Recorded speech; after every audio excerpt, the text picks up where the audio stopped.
Hey, this is Matt once again. We're about to another video, and this is a paid request for Ben.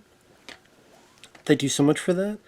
And for those interested in requesting any type of videos, whether it be a topic, tier list, ranking, review, re-review, thought streams, commentaries, whatever the case may be, video game playthrough, reaction, this is a movie review, whatever the case, feel free to send it. I'll get to it as soon as I possibly can. And for those who sent them, thank you. I do appreciate it. And I'll get to it as soon as possible. But as I'm getting ready to do a commentary for the 1997 film, The Fifth Element. I think this is the last request Ben had. So, thank you so much, Ben. I do appreciate it. I'll pause the beginning. Let's get right into it. I'm paused. Just want to double check on stuff. Okay, do a little bit of there, a little bit of that. 3, 2, 1, pressing play. Then we have the logo coming up for syncing.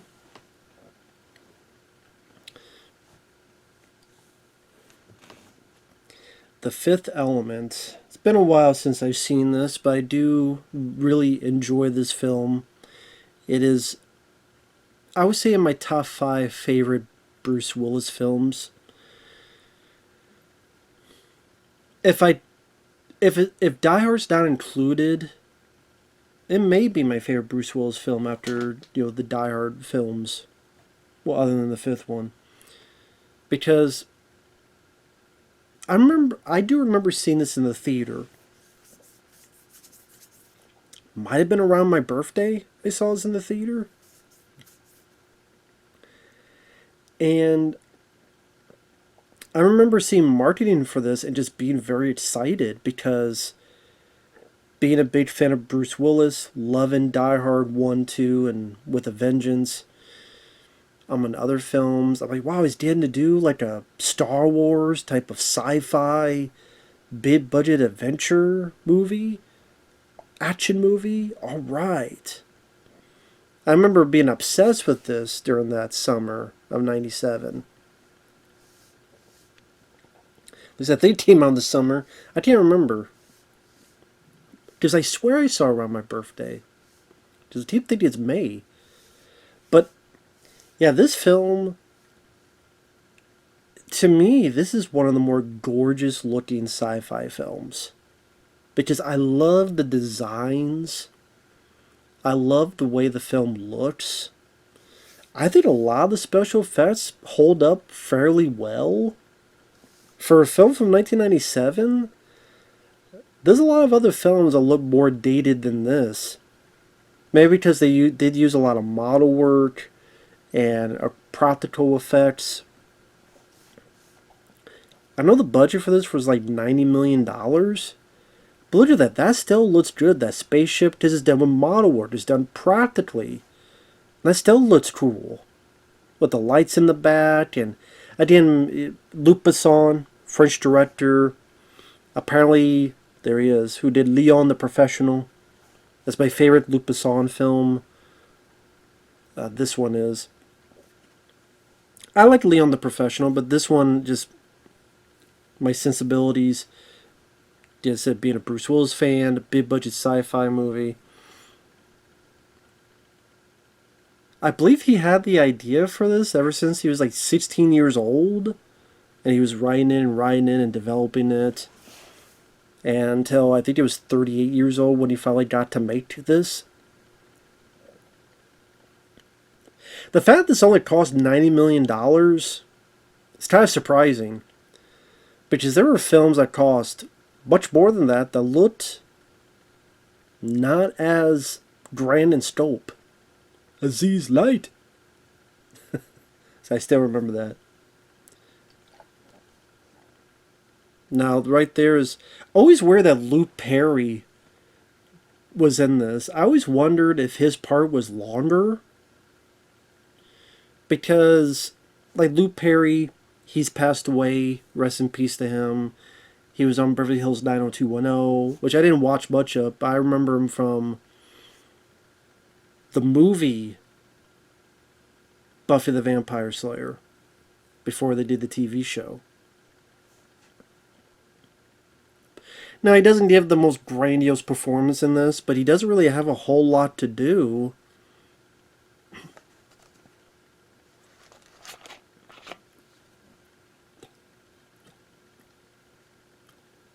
I just really thought it was weird that, again, that he, like, of all the people that we cast, like, Luke Perry just, I don't know, did he know Luc Besson?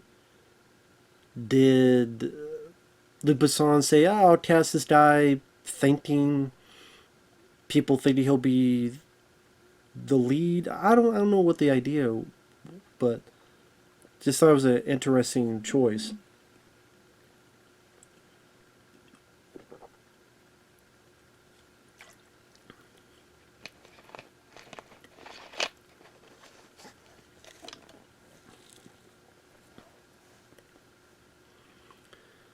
Of course, the idea in the script is that he wants to keep the secret quiet.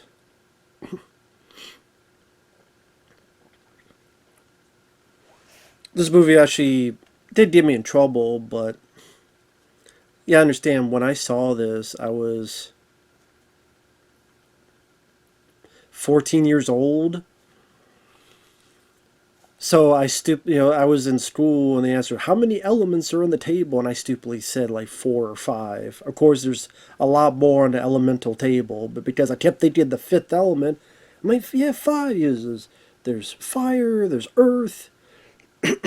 Wasn't those type of elements she's asking about, but yeah, I was 14. I screwed up.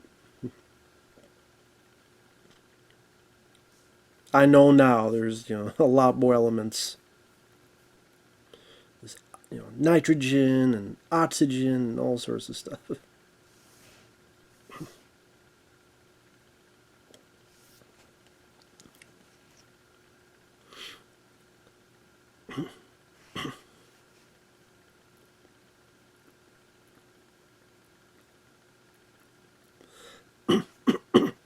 I do remember, even when I first saw this, when I had the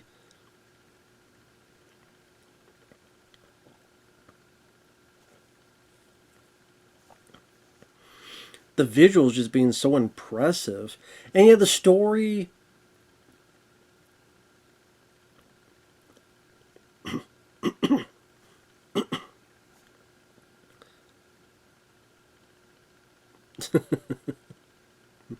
Much better, thank you, Aziz. It's a simple story. And sorry about the clearing the throat. It's this girl's the 5th element, needs to get from point A to B.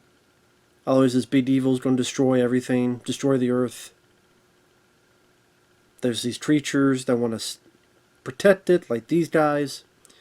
There's also creatures that want to destroy it, want to help out the evil bad guy. You also have this Kamen, played by Gary Oldman.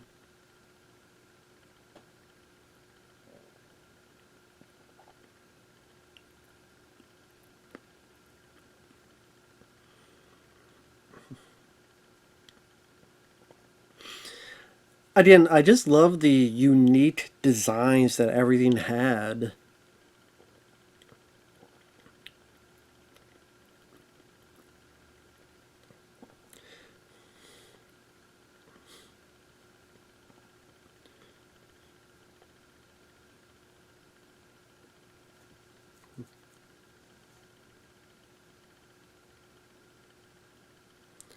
Again, the fact that a lot of this is done practically, a lot of this done in camera, helps make it hold up longer.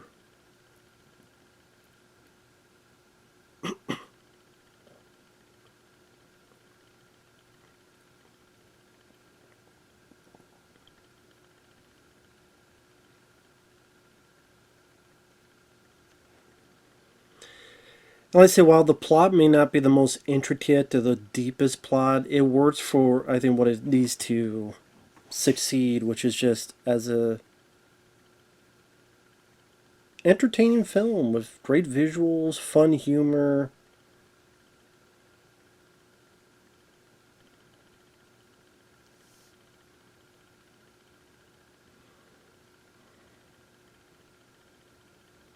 It's great to have these unique creative designs for everything where so much stuff seems like it looks the same or ripped off from something else. Or I looked at a new like Star Wars movie and just the lack of creativity within it compared to stuff like this.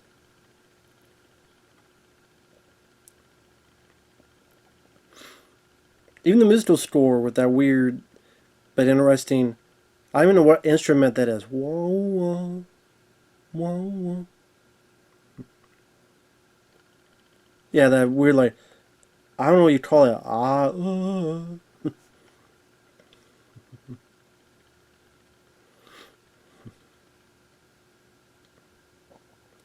think you find it and put it in a better suitcase. At least the Stones.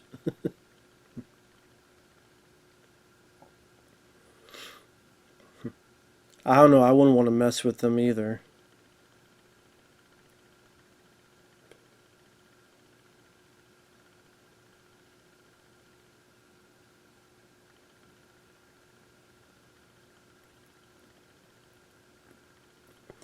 Yeah, I wouldn't want to be pulling a gun unless they're coming towards me.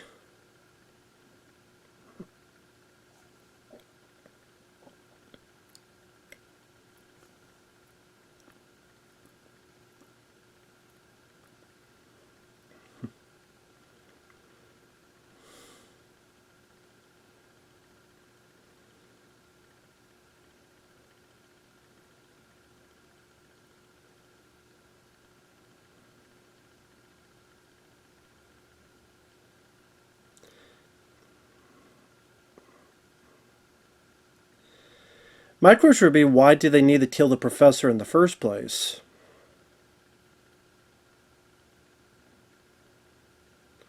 I mean, I don't think you really need to kill the professor. They already took the stones.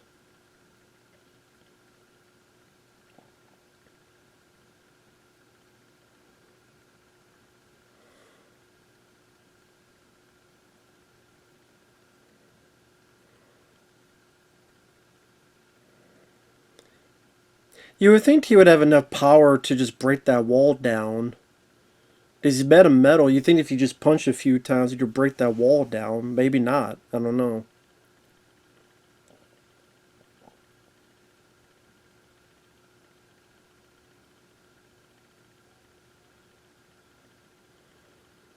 I always thought that was kind of a weird shot. It looked like a small independent shot, which is shaped handheld, and kind of him just having this stuff like this. I also thought it was weird, like Luke Perry, like you never see him again. Obviously, because it's many years later, but just even after that bit, it's like, well, what happened later? Later, did Luke Perry arrest the priest? Did something else happen? Did the priest kill Luke Perry? Now, this guy here, who's the leader, I recognize him. Who said, "Let's see it." That's John Neville. He was on the X-Files TV show. Trying to remember if he got blown up in the X-Files movie, in the car bomb, or something like that. He was, I think they call him the well-manicured man on the X-Files.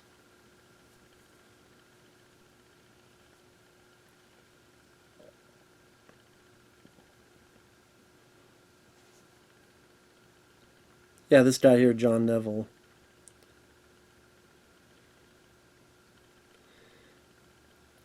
And now we have Zeus, Tiny Lister Jr., who of course was in No Holds Barred. He was in Fridays, Debo, a lot of other stuff.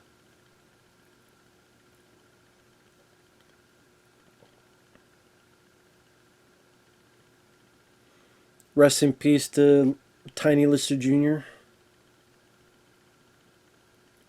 Kind of interesting choice to make him the president.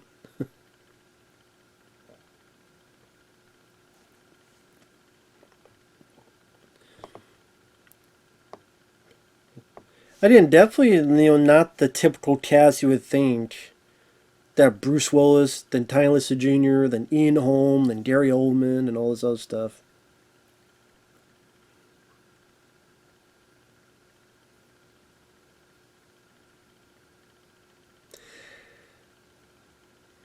I always liked Ian Holm in this. I thought this is one of my favorite roles of his.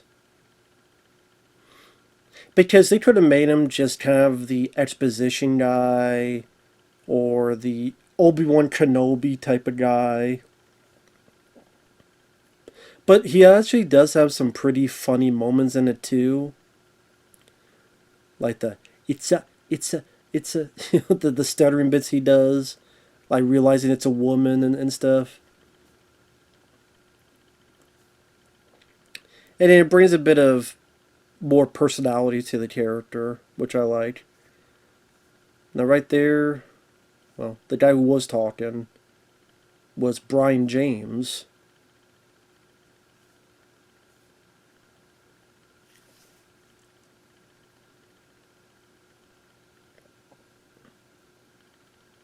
Of course, these guys ain't gonna make it. Kind of like the Klingons, Bird of Prey, and Star Trek the Motion Picture at the beginning, not making it.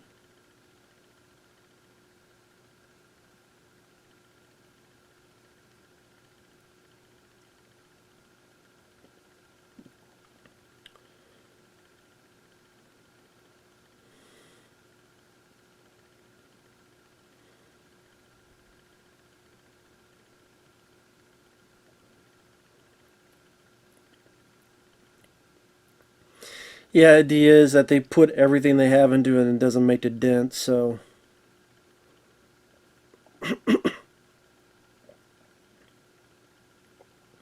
Yeah, Ian Holm knows this ain't gonna work out.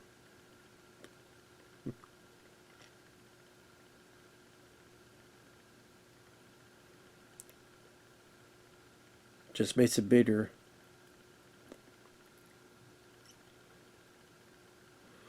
I do like coming up that it has this like evil face that comes out while it goes towards the ship.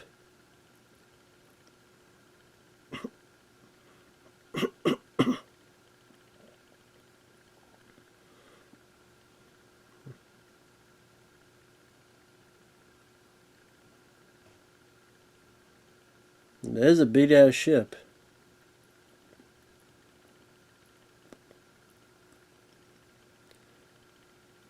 Right there, that skull. I always thought that was kind of an interesting idea too. That you see that he was like bleeding from the top there.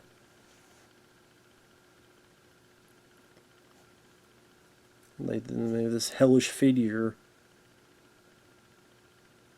diving deep in his brain or whatever.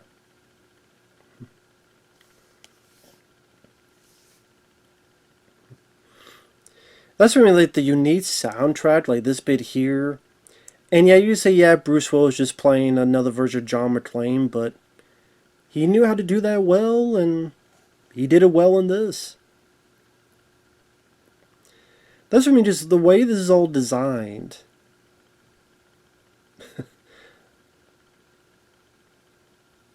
Like the way the beds are. Yes.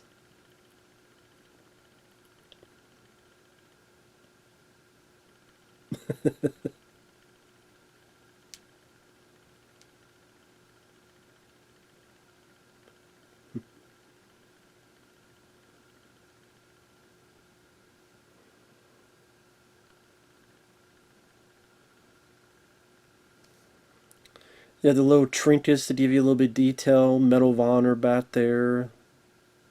Awards.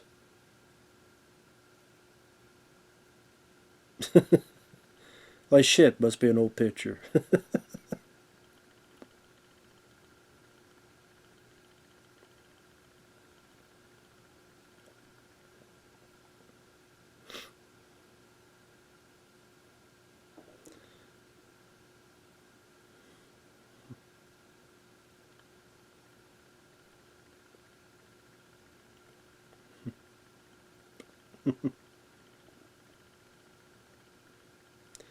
Like this machine trying to get him to quit smoking, but it's not working. To quit is my goal, you know. Even this cat, like the way they cast his cat, that his eyes just seem more alert.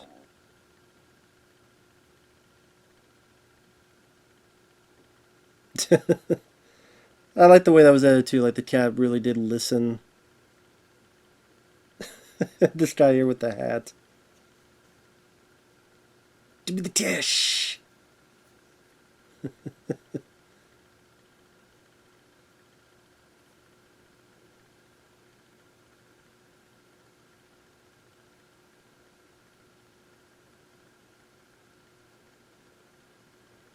Of course, Bruce knows his weapons.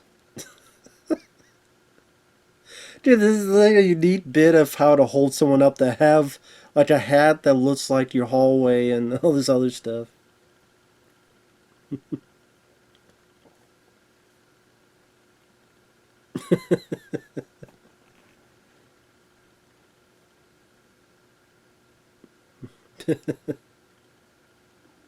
These are shitload of guns, damn.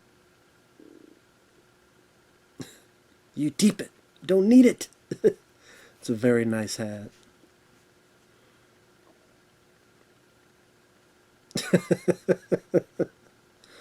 I mean, you call this like maybe a little bit campy, but man, it's a lot of fun. And it does seem like Bruce had a lot of fun making this.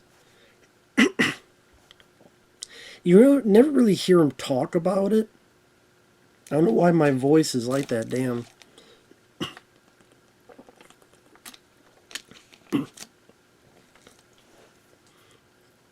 But I know on Wikipedia it says, oh, in 1999 he said it was a lot of fun.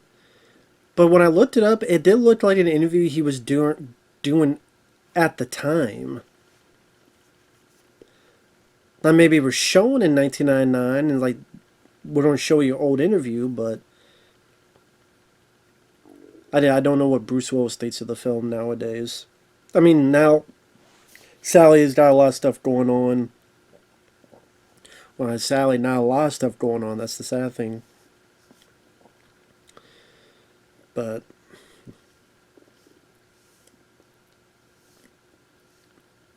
which is very sad. I mean, yeah, throughout the years, it seems like there's stories of him being a dick, not being the best with directors and so forth. With exceptions, like it seemed like he worked well with Tarantino, Terry Gilliam, 12 Monkeys. You didn't really hear any problems with this. I just made like M. Night Shyamalan. So I just like there's certain people he like respected or something, but other people not so much. And Bruce Willis, I mean, he's one of those guys I grew up with a lot. I mean, I love the four Die Hard films. I like Last Man Standing. I even like Hudson Hawk, despite its flaws. You know, there's a lot of films of his I quite enjoy throughout the years. Again, I saw this in the theater.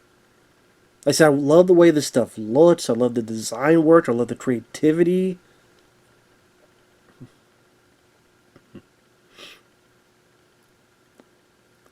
Even these creatures and the effects work on them.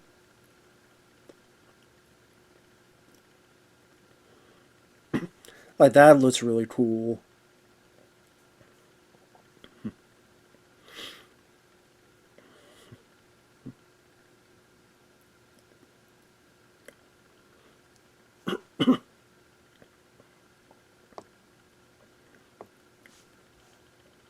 Yeah, you tell some of these things they kind of have a bit more handheld and kind of shooting a little bit more rough than maybe other productions.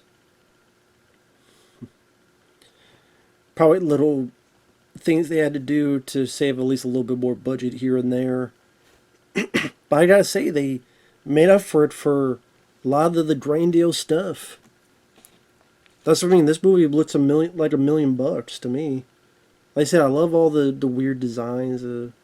And Gary Oldman, I know he's not a fan of this movie. I don't really know why. But I thought he did a great job in this. I think he's a lot of fun as this, pretty much playing like this car salesman, used car salesman, con artist. I like the way he looks, I like the accent that he has.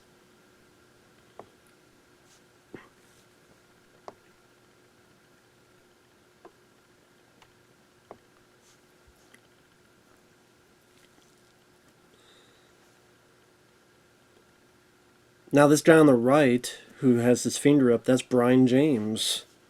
Brian James, of course, he was the villain in the horror show with Lance Henriksen. Yeah, that guy back there, he was in 48 Hours and Another 48 Hours. I think a lot of his stuff was cut out in Another 48 Hours, though. Tango and Cash, where Kurt Russell has a fight with him at the end. You think it's a dud, and puts a grenade in Brian James's pants, kicks him down the stairs.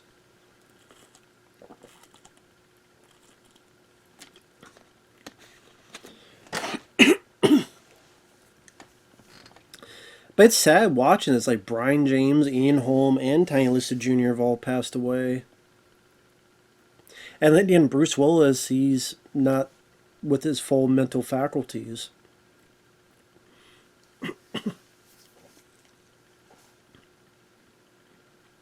And I would say, like, compared to other action stars, he was the guy doing kind of better than others in the 90s.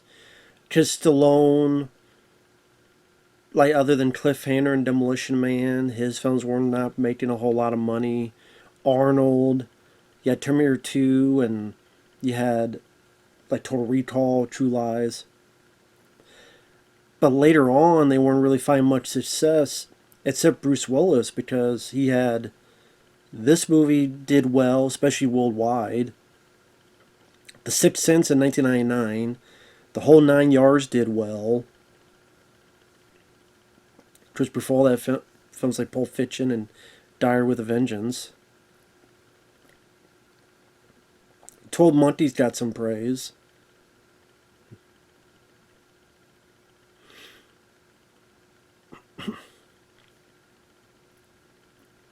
Of course, here we're going to be introduced to Milla Jovovich, which this was not her first film. She was in films like Dazed and Confused. She was in Cuffs with Christian Slater. Of course, later she would find more fame for... I mean, people remember... They remember her either for this or the Resident Evil films. Probably nowadays more people remember now Resident Evil because there's so many of them.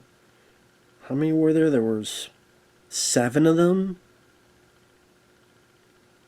Or 6 of them? I'm trying to remember. The third one was the desert one. There was Afterlife. There was Extinction. There was... Oh, Extinction was the third one. There was Afterlife. There was... So maybe there was 6 of them? Maybe it was 6 of them. I can't remember then.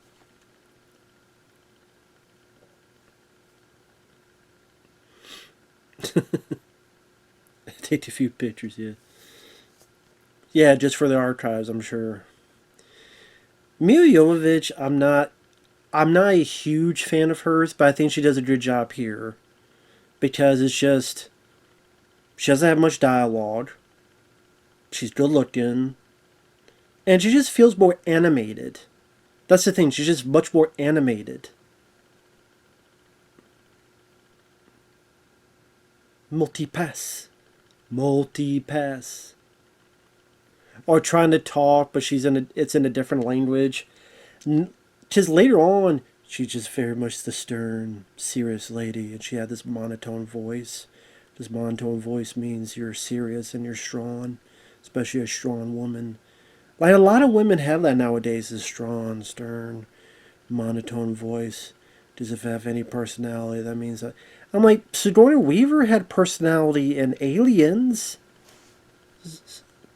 So did Linda Hamilton in The Terminator in T2.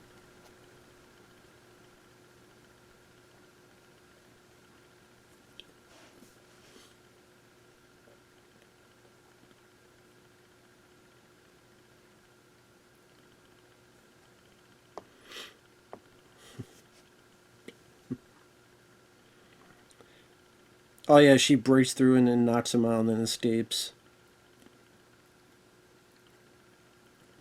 I always thought it was a cool idea too that they made Bruce Willis's character a cab driver, which I thought was kind of the fitting job for Bruce Willis's character, or just Bruce Willis to play a cab driver, especially in this time period. He just fit being a cab driver with his sense of humor, his remarks, and the stuff with him in the cab coming up and going through the city really does remind me of, there's a film from 1981 called Heavy Metal, an animated anthology. Really liked it. Very good, Heavy Metal. And yeah, that wall looked like tinfoil. To be honest, with the way it looked like kind of glorified tinfoil when she went through that. So it's like there's certain shortcuts I think they had to take to get the money where it needs on the screen. I'm willing to overlook that. But yeah, in one of the segments, there's a guy who is a cab driver and has this thing where he did vaporize people behind him that tries to hold him up, put a gun to him.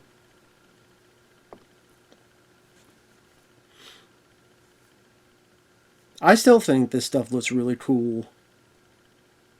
I mean, for 1997, I still think this stuff looks really neat.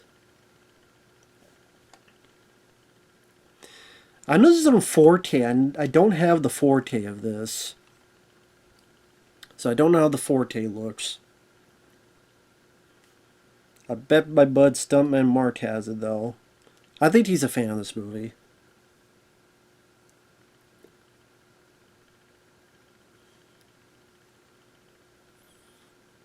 She's not going to do that. She doesn't. That's what I do like the throughout the film. It does have this little bit of sense of humor throughout the film.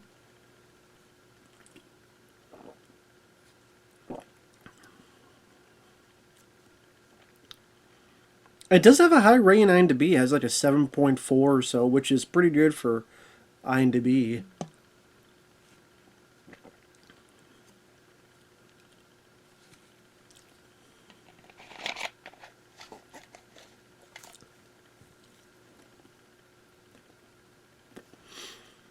I wish there was a full-blown documentary on this. There are features. Well, I remember like one had a couple features on like the costume and some of the effects. And then if you bought like another one, it was more picture quality, but no features. I'm in like a full documentary when Bruce Willis was still able to. I don't know how to describe. You know what I mean with Bruce Willis. Talk about crashing in.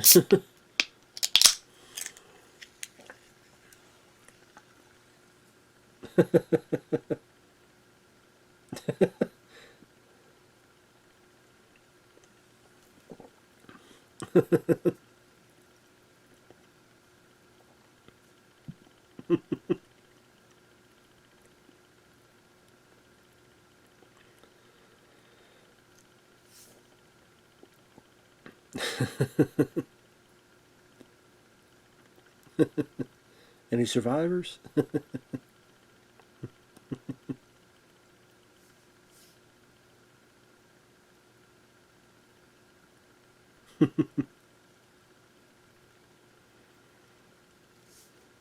And Bruce Willis, I didn't think he was sleepwalking in this. Like, you tell, like, he's smiling and he's into it, and he's not just.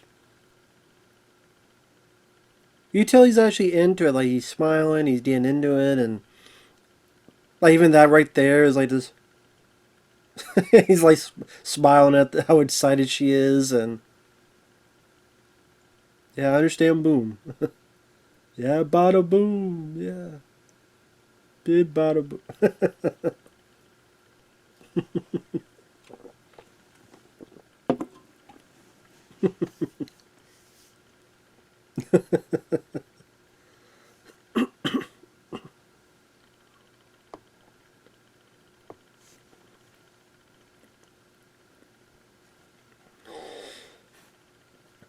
Damn, sorry. God, I don't know what's going on with me. Like, I'm clearing my throat. My throat's going, ugh. I don't know what it is. Like, that let me enjoy the damn movie. Shut up, body. Shit. And that's my stomach be grumbling. Shut up.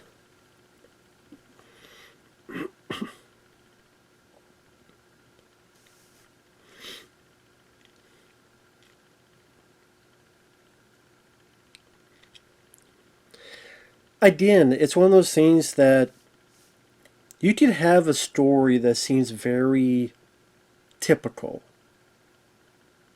Guy meets girl, gotta save the world.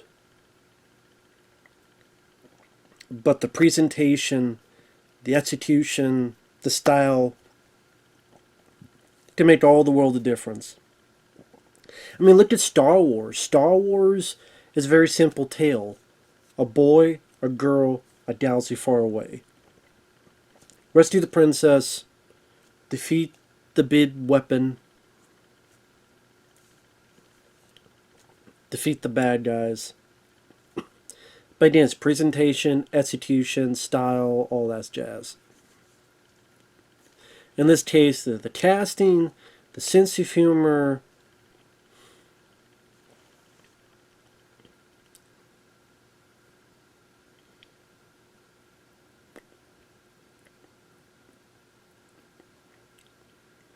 the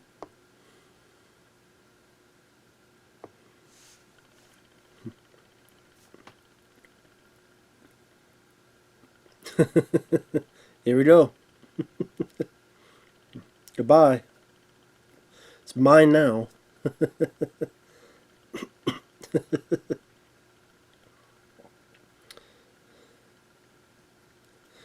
Always hated some conversation. Even right there, it's like, this is so stupid. It's like his eyes are wide, kind of like tearing up, like, what the hell am I doing? Got some McDonald's. God damn. Wish we had McDonald's workers like those. Look at that.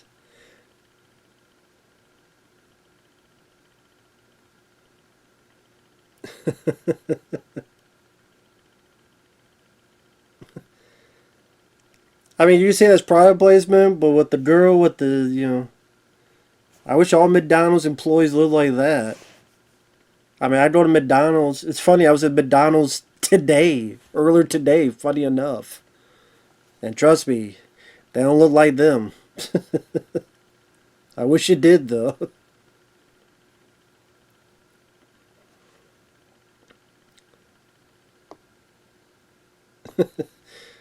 I don't speak two languages, English and bad English.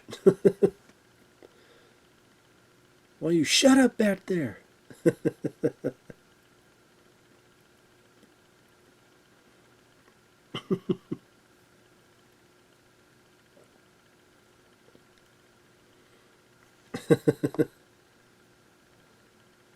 Just really pissed off.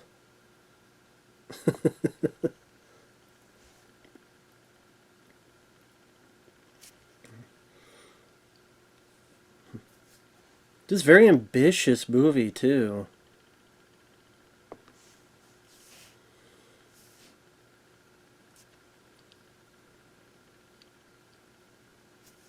Not quite.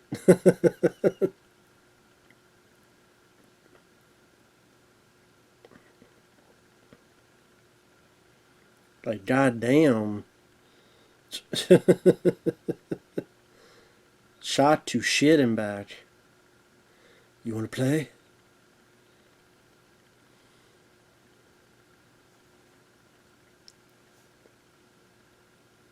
Oh, you want to play hard? Let's play hard. Of course, we established that he was a space fighter, so he definitely knows how to pilot. If we make it to the fog. This one scene here was better than the entire fucking thing of Solo, a Star Wars story. What the hell that was. A prequel no one asked for. Again, I think what makes this work is that yes, there's CG, but there's a lot of practical in here that's intermixed, and the CG's pretty damn good. Again, for 1997, a lot. I mean, some of it I think looks good or better than today. I'm not saying everything looks perfect, spot on, but man, a lot of it looks better than the shit I see today in Black Widow or some of these Marvel superhero movies or such. And it's not a prequel, it's not a sequel, it's not a remake. Is it the most original story? No. But at the same time, Four Elements, Fifth Element, I haven't seen that specific story done. So that's something.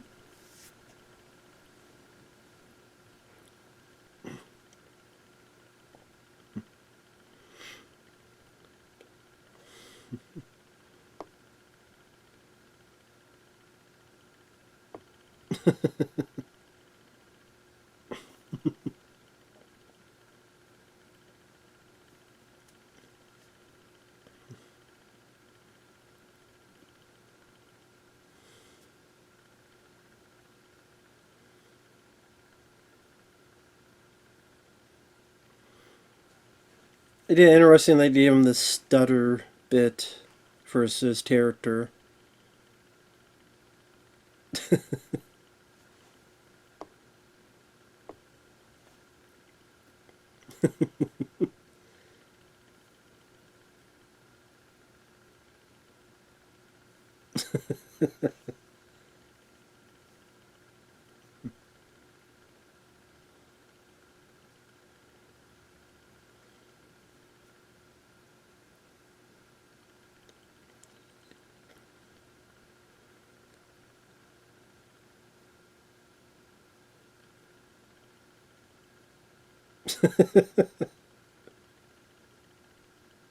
That's what I mean. Like they could just made him kind of the stuck up, just give exposition left and right, but they give him personality. Like, hey, he's a she. And he just did this citable and there's humor in there as well.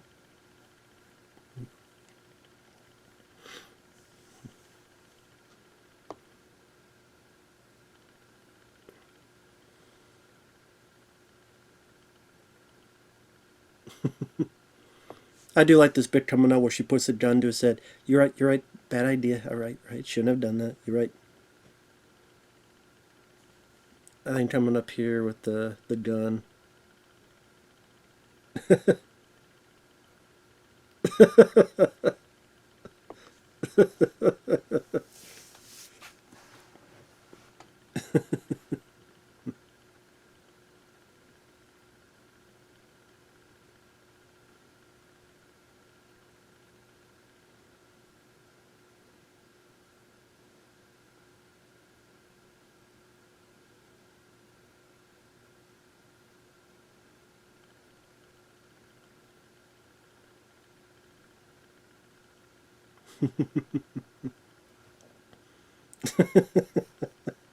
And being playful with it and stuff.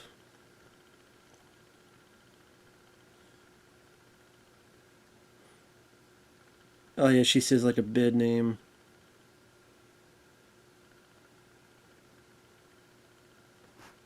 That's your whole name. You have something shorter. Shorter name. Let the not bit about a boo. But tiny short. I just love that. It's like, okay, not bit boo boo. Lilu. Like right there, there's a warmth, earnestness to that moment, which is nice.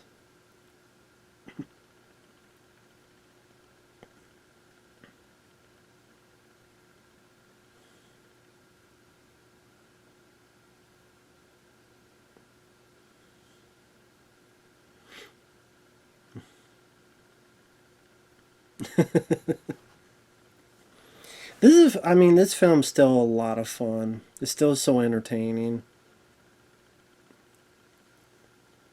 From the costumes, the unique costumes.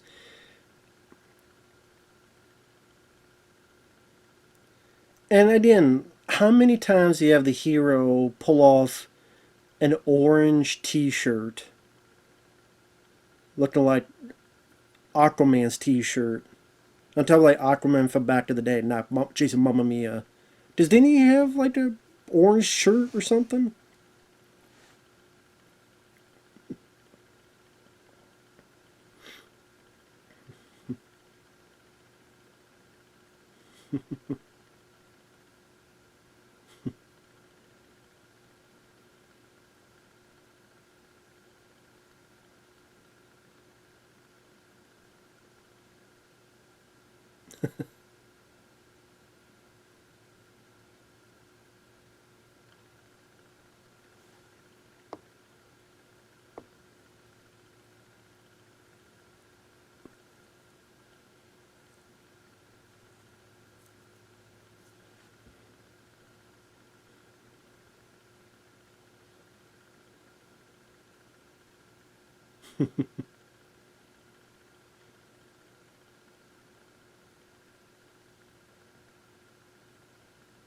I didn't even notice he had like a crushed Coca-Cola can next to his bed.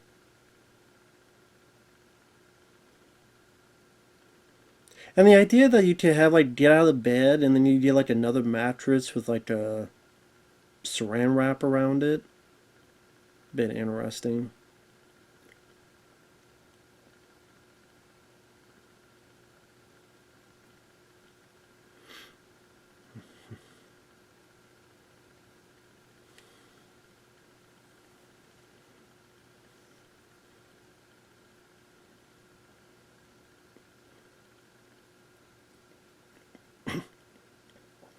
This reminds me a bit of Back to the Future 2.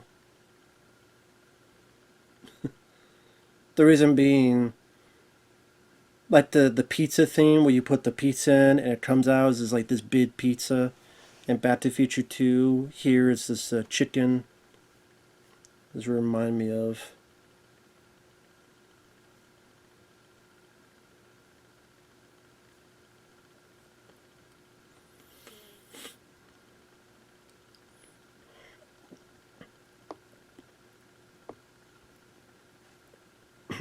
Gary Oldman's character. Which again, I liked him in this movie. It's actually one of my favorite roles of his. Such a unique look to him too. Like the one side, like shaved, and again has this kind of unique vibe to him. Even that little like soul patch here, how you want to put it.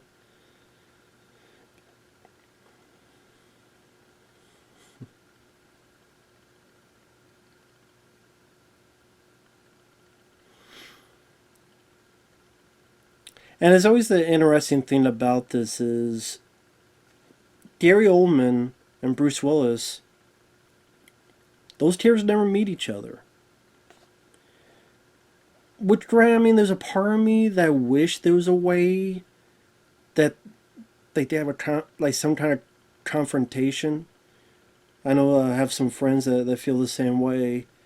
I could see that. I mean, it doesn't bother me, but something that just it is a bit interesting that you never see this. Again, these two who are kind of, for the most part, your protagonist and your antagonist. Just granted that the big evil planet thing's the antagonist, but you don't see him for a lot of it, so you see this guy.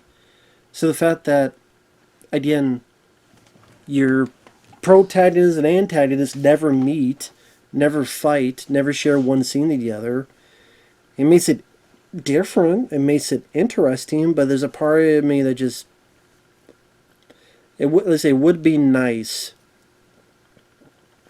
to have at least one or two scenes with the two of them.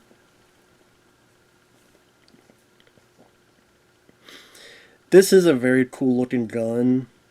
I do wish it was used more. I know my friend Effrey, I do agree with him on this. This seems like a gun that you would have... There should have been a moment where Bruce Willis got this gun and used all this stuff. Like this whole bit here where, like, homing bullets. Then what you got, like the flamethrower, you got the ice one. Which I think in the video game you do get this gun, I think. Which I played a little bit of PS1, the Fifth Element. I didn't get requested any more parts. And I don't think it's a good game. I was able to get a little bit of progress through it, though. I don't think I got to the moments, though, where I got to use this gun. I mean, it's definitely one of those things that would love to have seen Bruce Willis use this gun, though. Yeah, the stones aren't there. I do like his accent Gary Oldman has.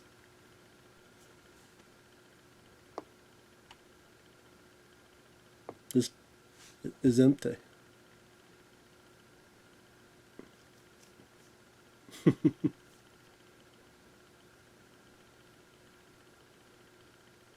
Yeah, the southern...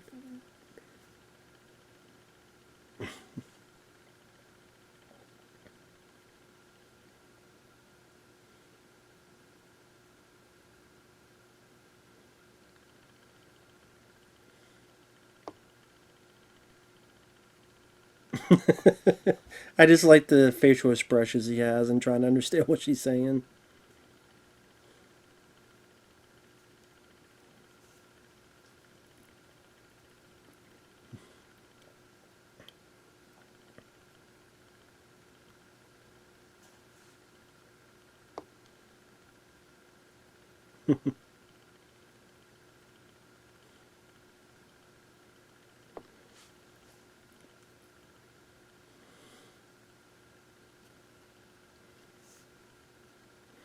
I do like the look of the creatures too. See, I like the use of practical effects, animatronics.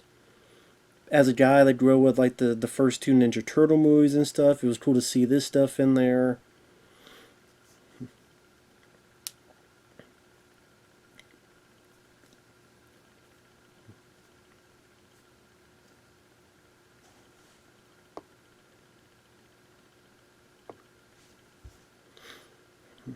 Oh yeah, this is when the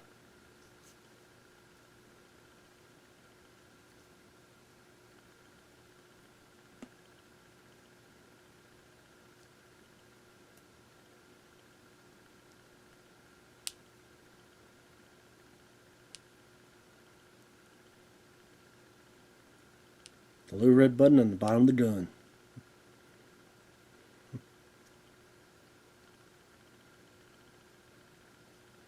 Kind of funny how they have this kind of whimsical music before this shit happens.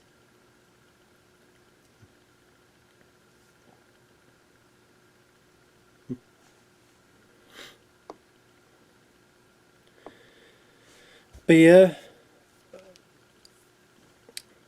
Dear Omen's Theater thinking ahead. Thinking ahead.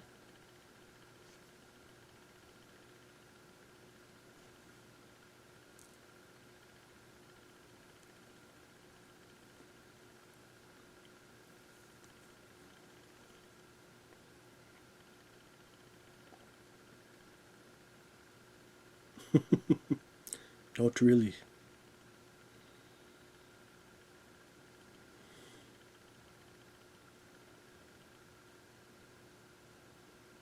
And this weird like rainbow trout outfit that Dear Omen is wearing.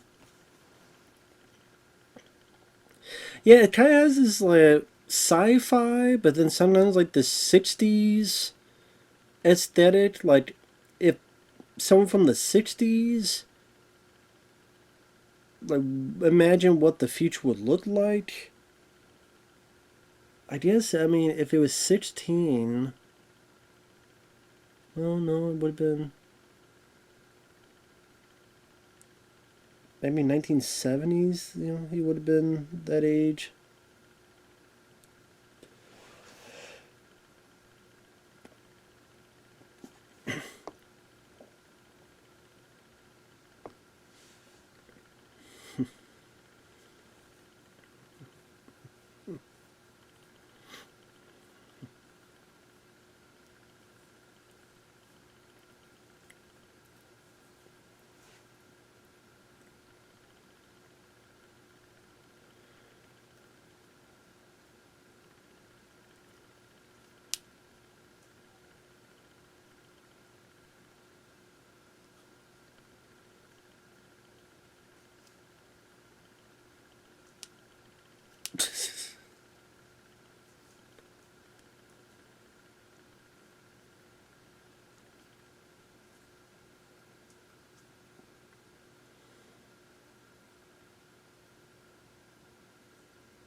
I don't know how he forgot there was a damn piece of fruit in there.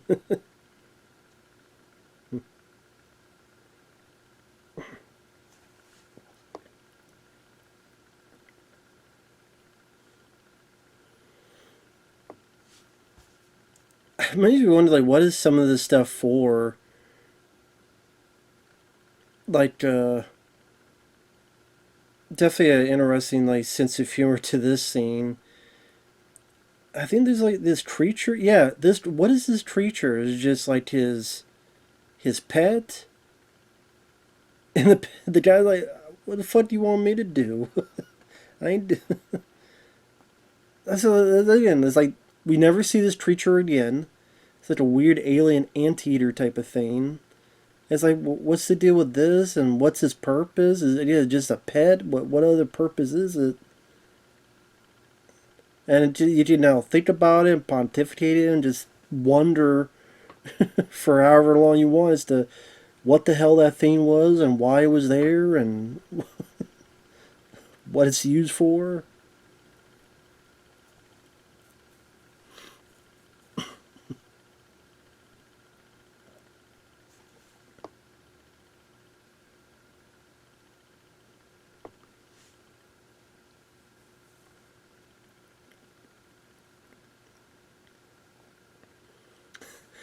I didn't notice that when Daryl walked back, he took a bit to look at the creature, then kept walking around. I didn't notice that before. They actually took a bit of a look at that.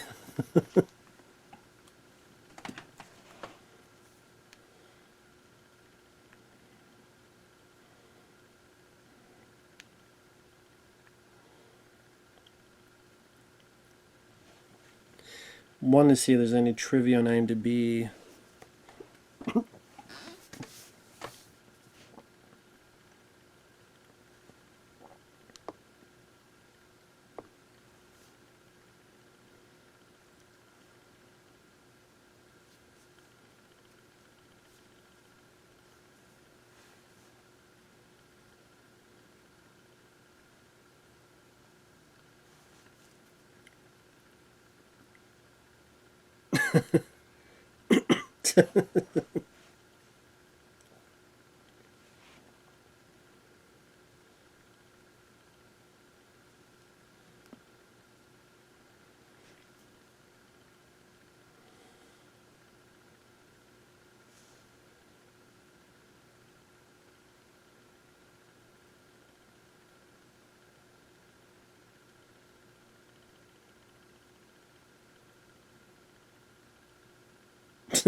I love this. The way he reads this. Where he's like, "You are fired."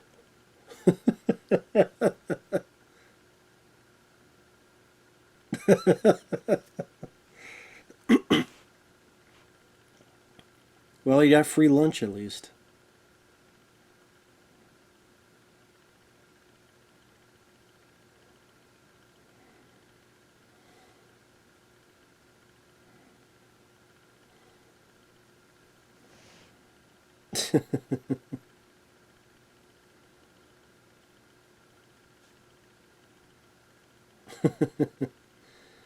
Now, this guy, Mr. Kim, I remember he was in Lethal Weapon 4 as well.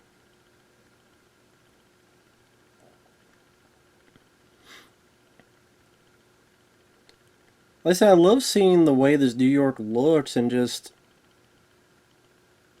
they want to be a part of this world. And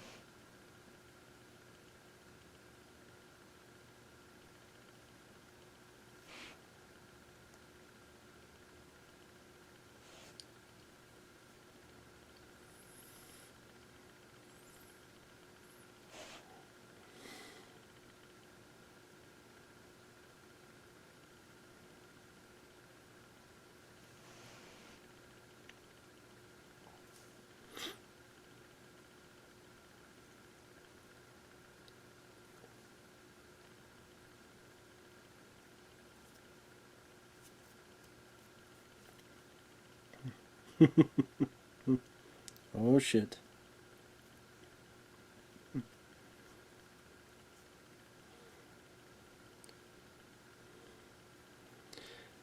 Cool to see Brian James work with Bruce Willis. Just that he worked with Stallone and Kurt Russell and Tango and Cash.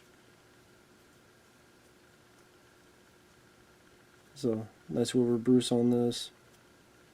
Of course, obviously this was done on purpose. The lead back there has the damn earmuff Princess Leia look.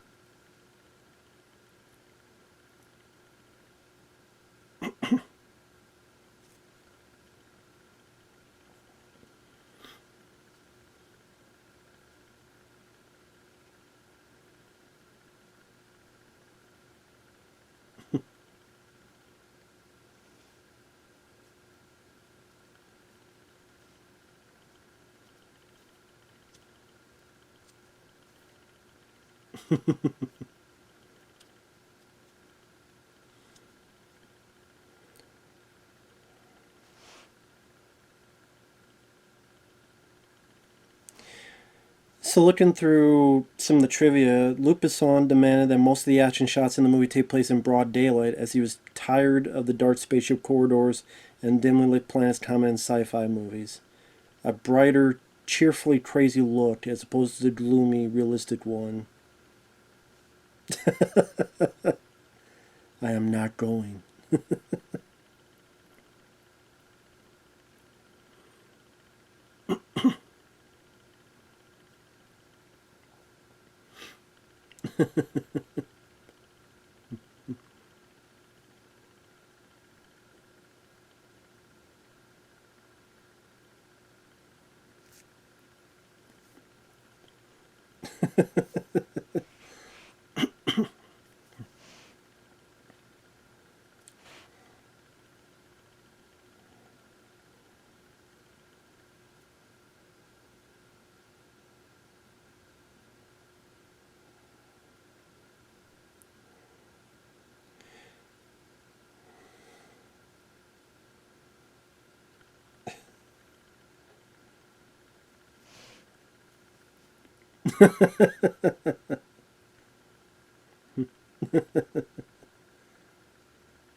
Again, it has this quirky feel to it too that makes it unique. Didn't like the music that's being whimsical, some of the humor in there.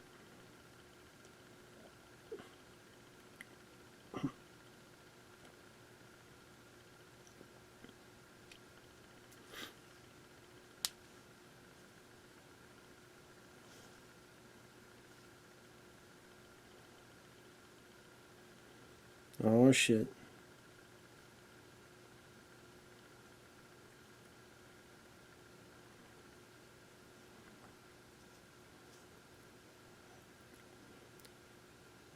Bit of a lot down here.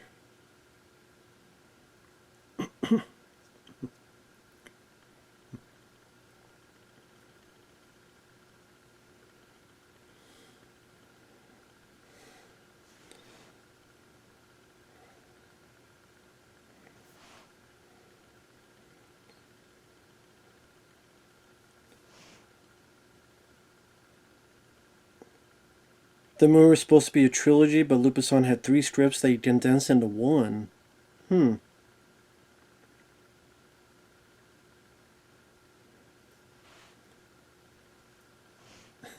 I've stolen that line for quite a few stuff.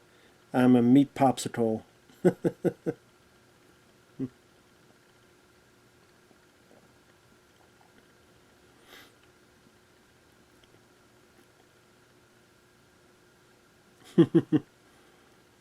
I guess, good on Lilu for putting that badge on another door. And thank God it's for a guy who wanted to be a dick.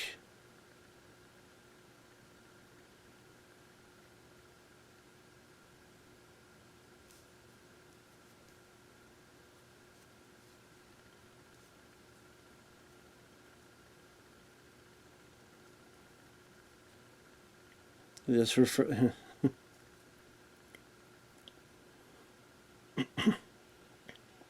God damn.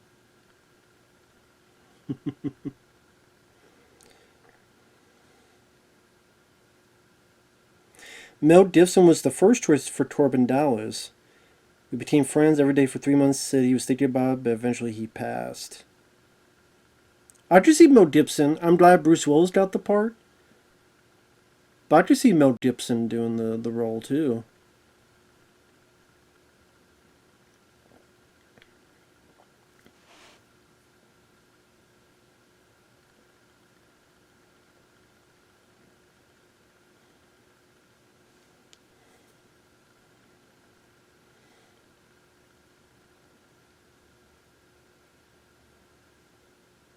Dear Oldman took the role without reading the script as a favor to repay Luc Besson for partly finance his directorial project, Deal by Mouth.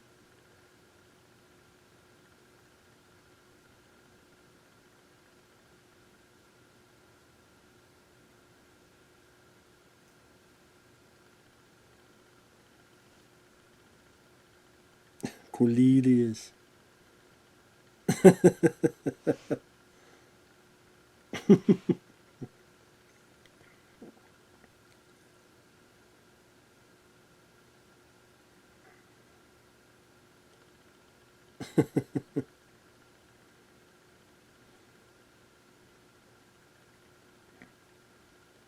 The way Bruce falls in this is a bit always made me laugh. I don't know why. Like, look at the way Bruce reacts. I don't know why. Just. I don't know why that always makes me laugh. His reaction of. Just sort of a weird way of doing it.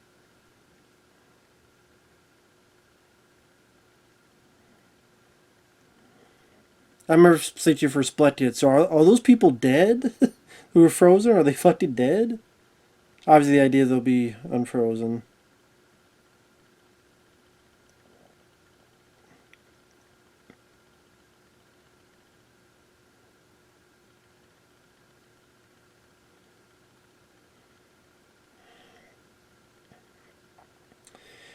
The explosion in the Floston main hall was the largest indoor explosion ever filmed. The fire almost went out of control. Took 25 minutes to put out.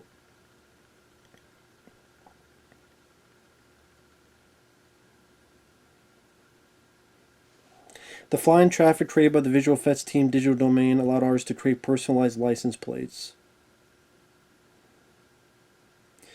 Bruce Willis ad-libbed the line, "Look, lady, I only speak two languages, English and bad English."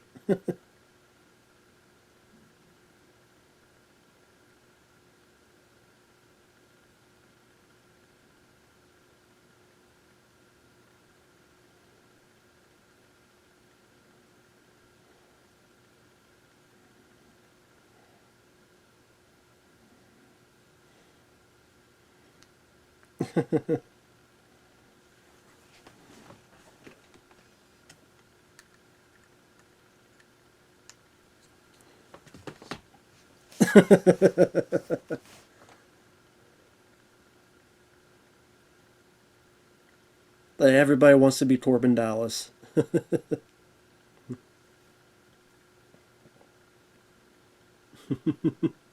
Multipass. He knows she's a multipass.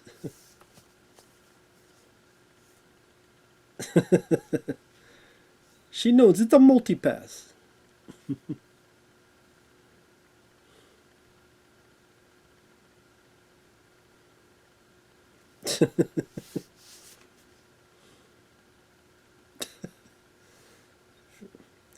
God, you're not giving a lot more when you want more.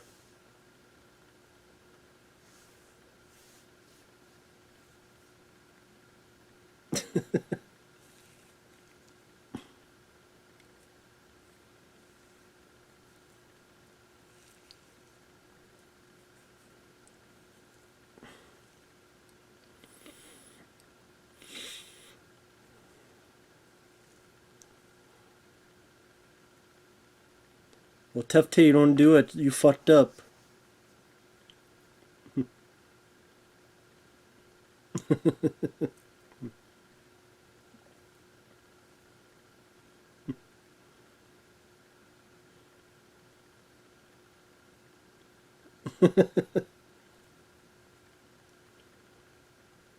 I did I just because of the whole French aesthetic, just how unique the designs are, especially like the stewardess, and they definitely not shy about showing the illustrious highlights of the women. Multipass. I'll see you in a bit. Alright, sorry about that. I had to do something real quick. I'm 1 hour, 10 minutes, and 50 seconds in. And let's unpause now.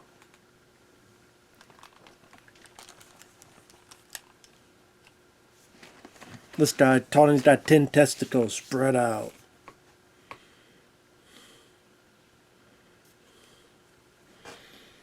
It's like, hey, we gotta get a little bit of action in here. Come on. Just there's action in it. It's not like wall-to-wall action, but there's action in the movie.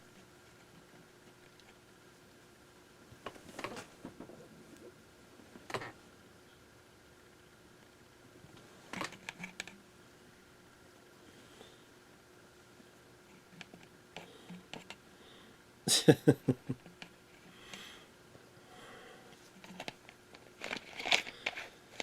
course, you have Chris Tucker.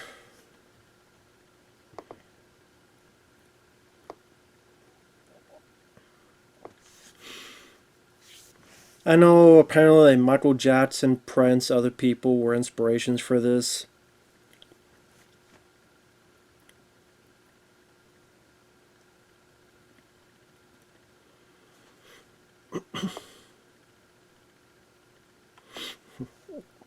I know that this is definitely something that divides people is Chris Tucker's performance. And I can understand that. He gets a bit loud, gets a bit over the top, gets a bit of that overzealous personality. I mean, I like Chris Tucker. He does, I mean, his performance does make me laugh, to be fair. This weird haircut. It's like, what's that up top? Like a cut sleeve up top. So when he gets face fucked, it's not in his mouth. This is his hair. His hair is a fucking... never mind. All night long, all night.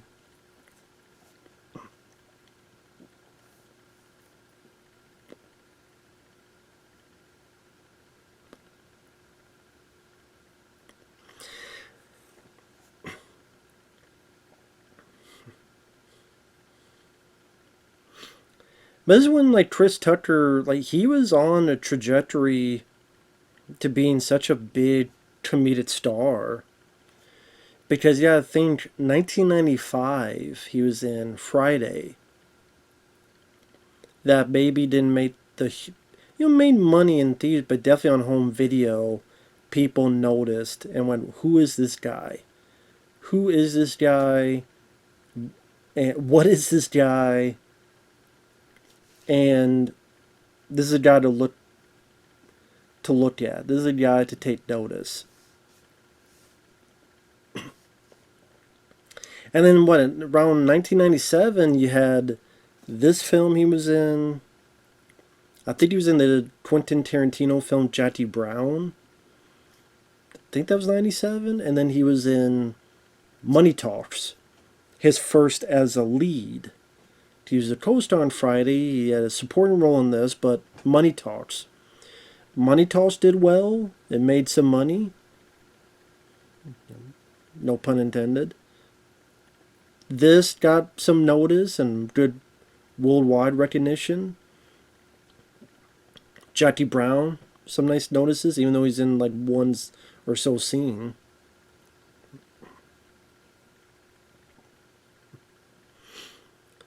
And then the year after, he was in Rush Hour, which became a big surprise hit.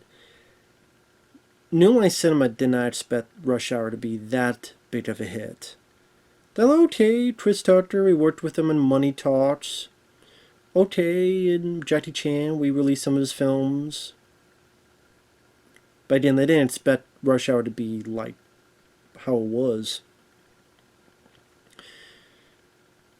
And then really all he did was sequels. Rush Hour 2, Rush Hour 3, and that's it.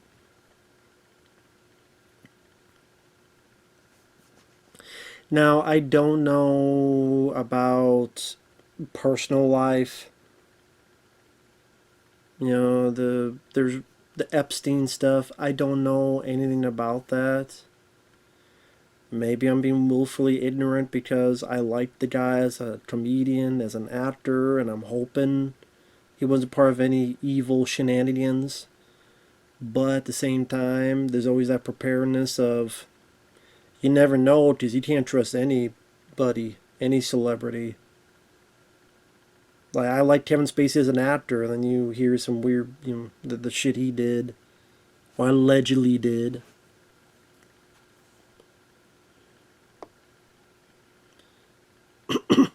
I want all positions.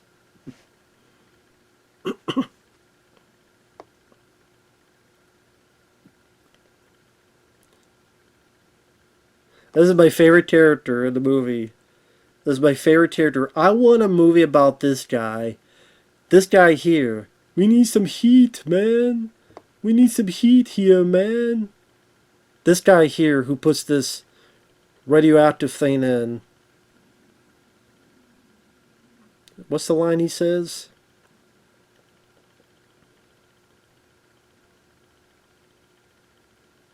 This guy here.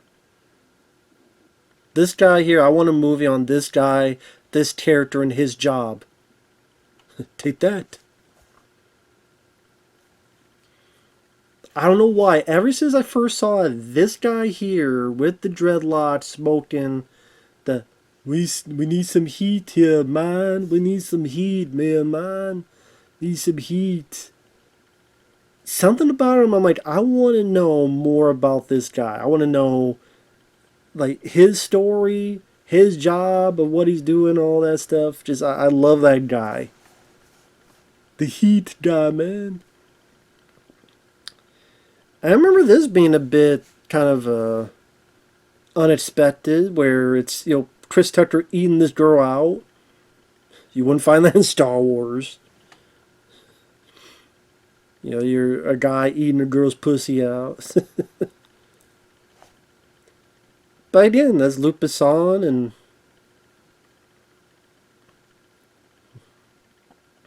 doing whatever they can to get away with the PG-13 rating. And of course, the idea, as soon as it explodes, she explodes as well. All the explosions. Dear Oldman blowing up his henchman, the thrusters exploding, and this girl's exploding between her legs.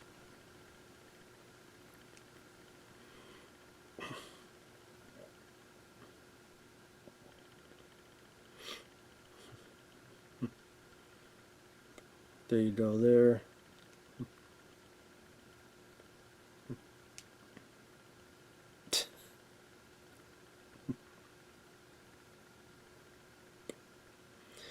That's a great shot. Statue of Liberty and the Way of New York. That was definitely used. This and this was used on a lot of the marketing. These two shots. Shut up, stomach. Eat after. I don't want to be munching on, throughout the commentary. Yeah, I still think back to that one guy. We need some heat here, man. We need some heat. I wonder if I could find out who that guy is. I don't know. I probably have to take some digging. I kind of want to know what his name is. I don't know. Would he be mechanic? I don't know.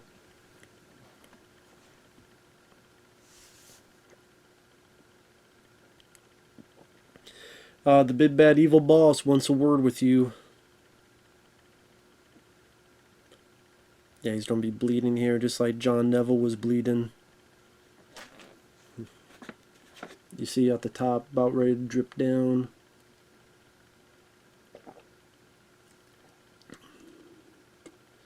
It's coming soon.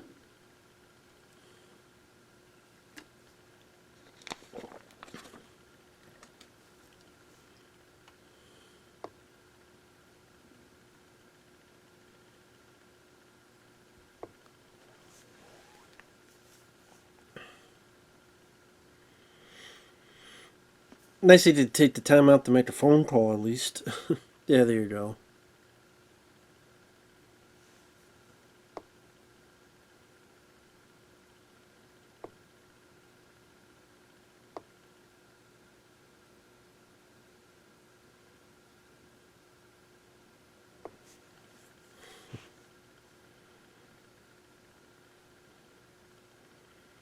Now, we don't know a whole lot about this creature or this entity. I guess maybe on purpose. Just that it's evil, darkness, how we want to put it. Is it the devil? Like, again, we don't really know a whole lot of details on this.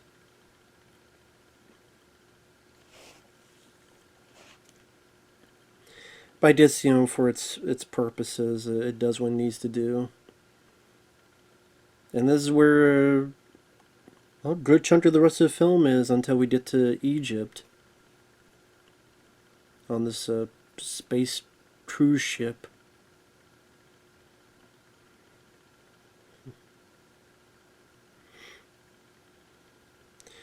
Tricky was the guy who died, got blown up in that while making the phone call.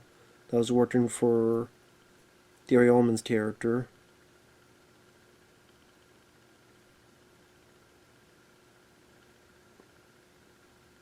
Let me see some real quick. Just some of these names look familiar.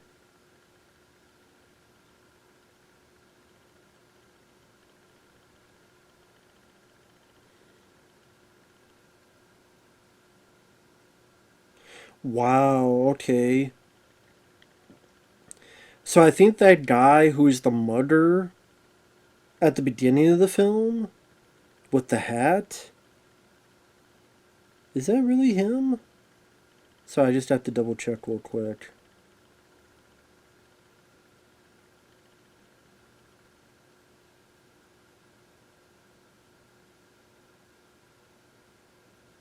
So, see, I'm seeing if he's on one of these pictures. So I just double check him real quick.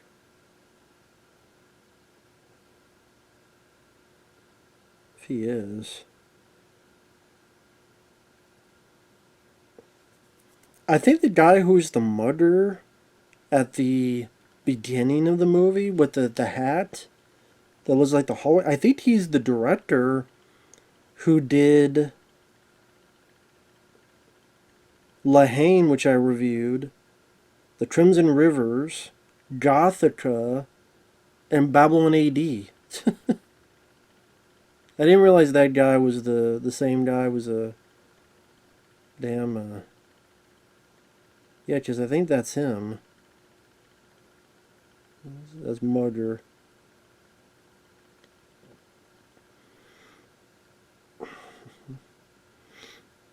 Again, I don't even know.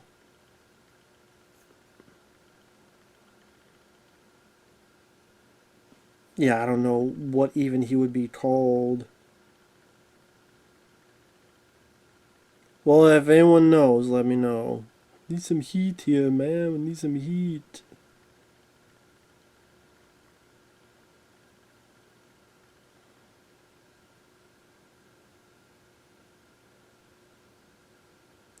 Maybe Shuttle Mechanic?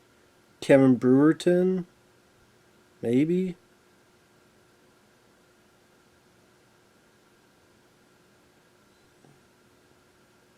Yeah, maybe it's this guy. Kevin Brewerton. I don't know.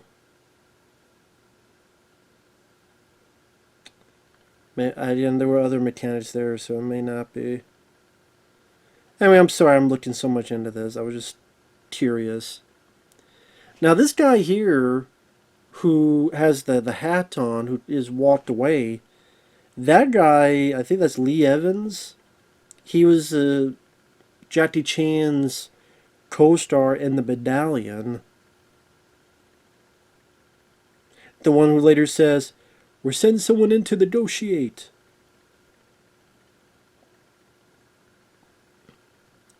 It's like, dude, he could hear you. You're like this far away. You don't have to scream. Like literally, the dude is right here. He's right here. He's like, it's like, dude, calm down. Like, just tell me. Like, I'm right here. I can hear you. Calm the fuck down.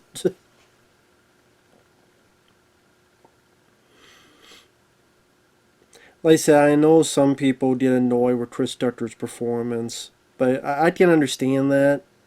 But it doesn't. I maybe back in the day it kind of bothered me a bit, but watch it so many times now it's just kind of endearing. His streaming when he gets so scared, other stuff of that nature. You know, I still remember when the explosion happens and Bruce Willis next to him. He's like, I'm not even going to try to stream it.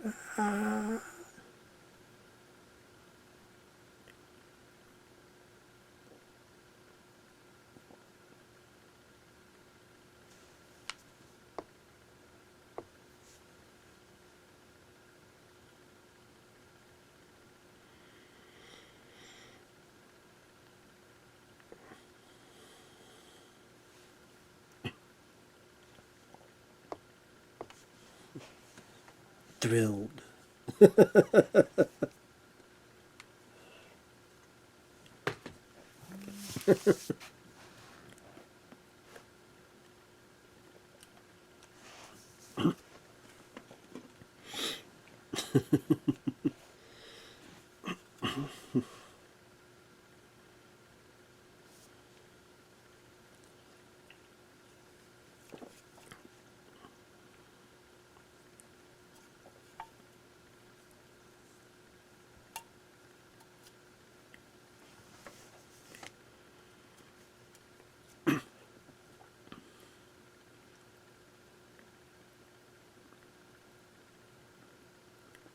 Now I read somewhere that apparently Bruce's reaction here was real because this is the first time he saw the outfit and stuff, like the makeup that this dancer wore.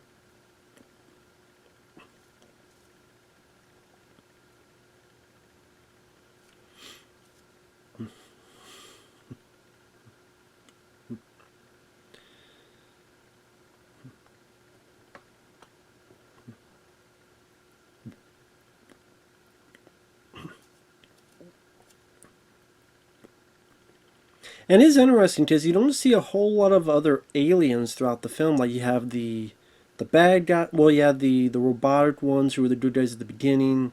You have the evil ones. Then you have this one.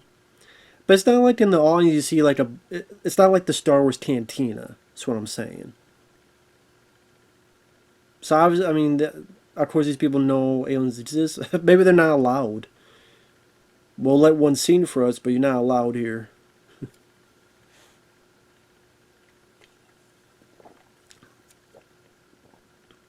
mean, maybe it would have been interesting to see a bit more populated throughout the audience and stuff.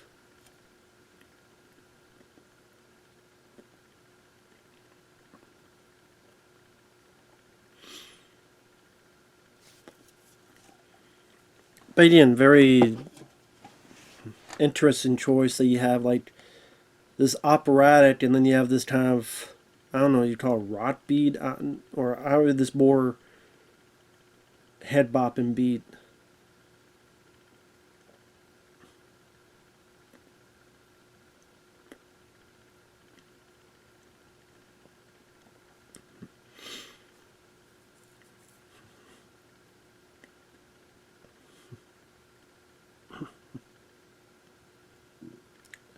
Yeah, you're not gonna make it, dude.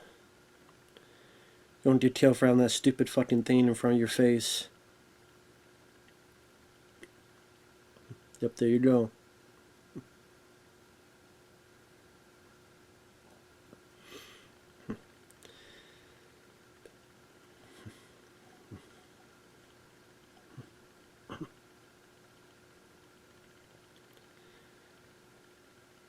My question is, how did she know that those are the ones that brought down the ship? As in, like, were they able to see inside those ships?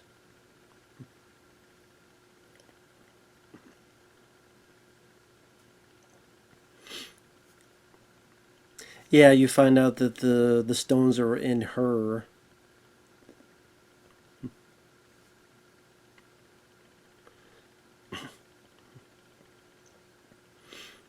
It does seem like she kind of knows or recognizes Bruce Willis because when she gets shot, she kind of tells Bruce about, oh, she needs you, as if again she knows who he is and stuff. Yeah, it is really more of the beat.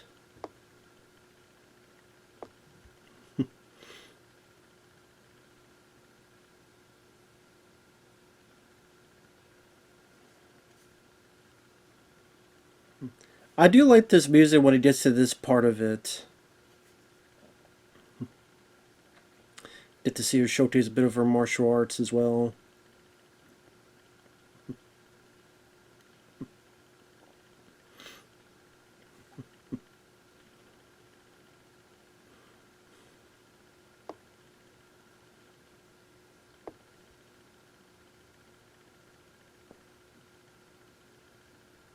I do like this bit here.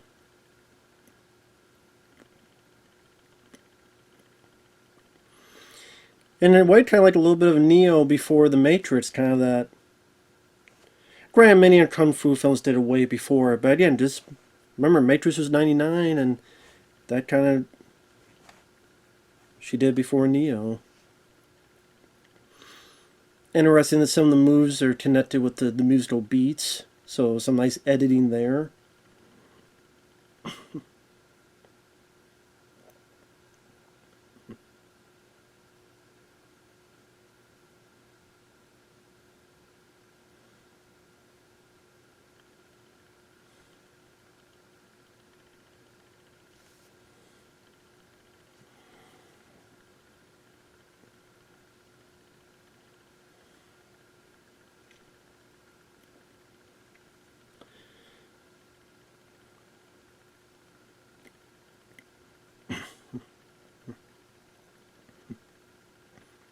See, you see Dear Oldman with this gun.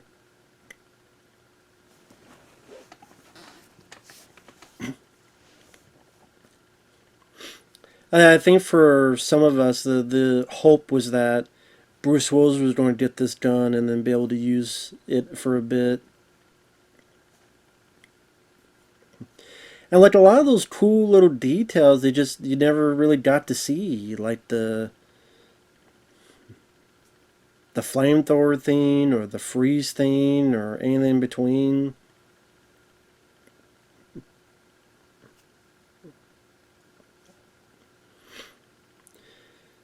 Like if Bruce Willis got this guy and beat him up and took his gun and used that gun to like freeze some and then flamethrower some and then shoot some and blow up some.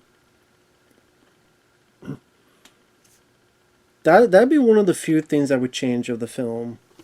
One of the few things I would change of the film is that have Bruce and Gary Oldman meet. He steals Gary Oldman's gun and then goes to town on these creatures. I still like the action scene that happens when Bruce Willis finally gets to do some of that, but I just wish he was able to use his gun. One of the few nitpicks, one of the few things I would change about the film.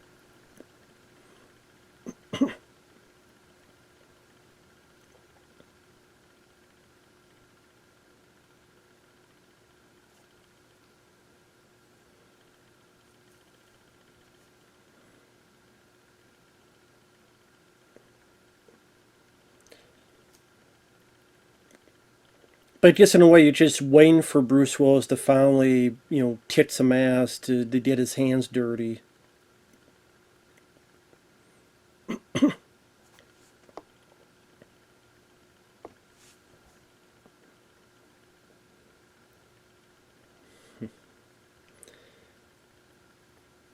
That's always the thing with bombs. A lot of times you always wonder why there's timers on them, because usually the ones setting the bomb, they're set the bomb, then they want to leave. Obviously, I don't know, do a whole lot of bombs really have timers on them like that?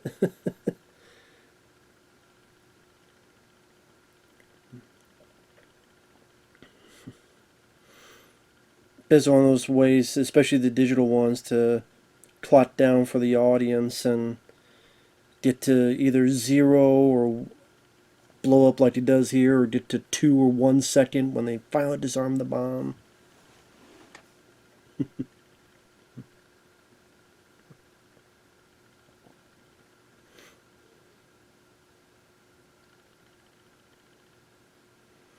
You think Gary Oldman's character would have been a bit smarter to look to see if the stuff was in the fucking thing.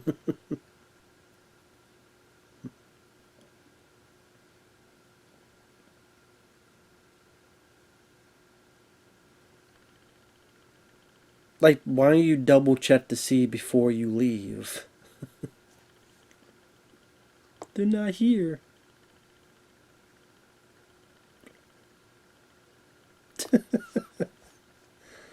Yeah, it sounded that goofy, like, southern Yoko kind of, they're not here. They're not here. Like the hee-haw.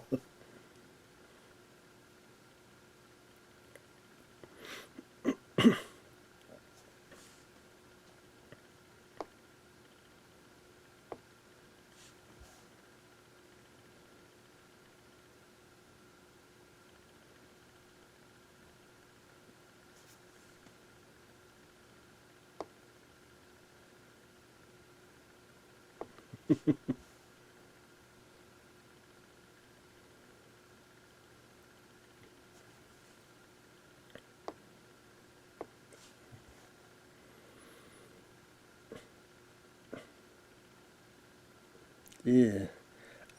Obviously, one of the good things for, well, things they did on purpose to make the blood this greenish color, because if it was red, it would have a tough time getting a PG-13. But this green, able to manage it.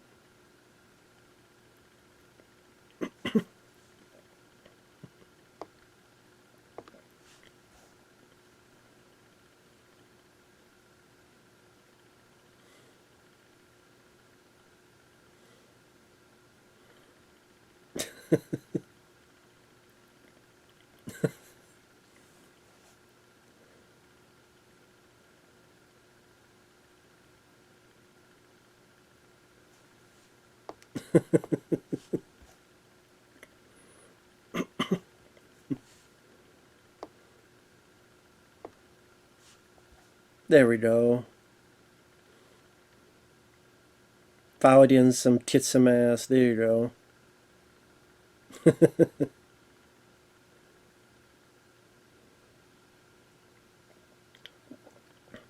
This is a cool stunt by the double.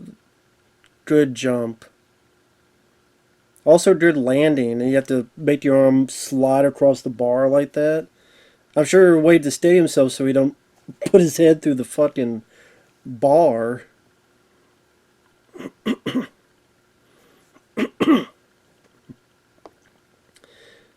But yeah, this is a fun action scene. Cool explosion here.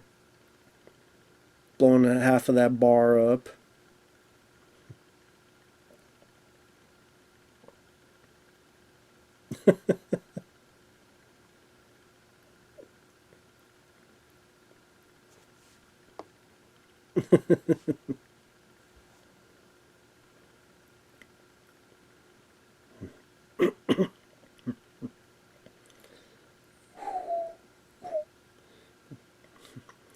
That's a hell of an explosion.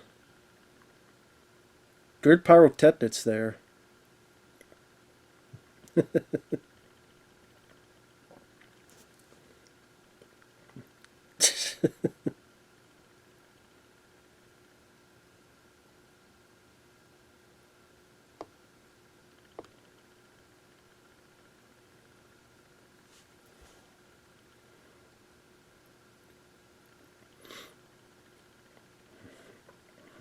Oh, this is where he gets the idea he's got to kill the head boss.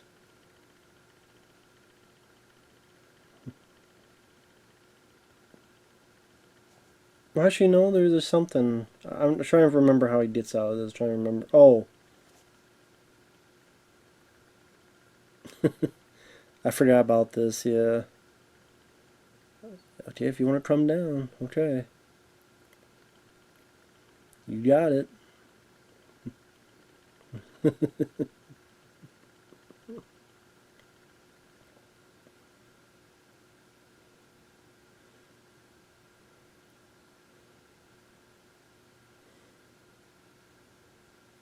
Yeah, get the gun. Ba ba ba ba ba ba.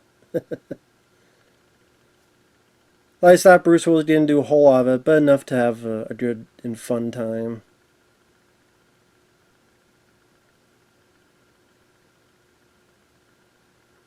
Nice grenade here, how you want to put it. Of course, that stream.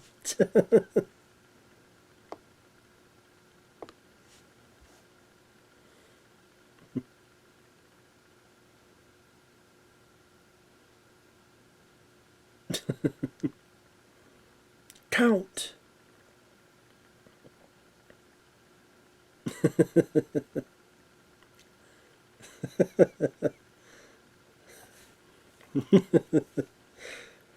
I swear Bruce Willis seems like he's laughing when the stream happens.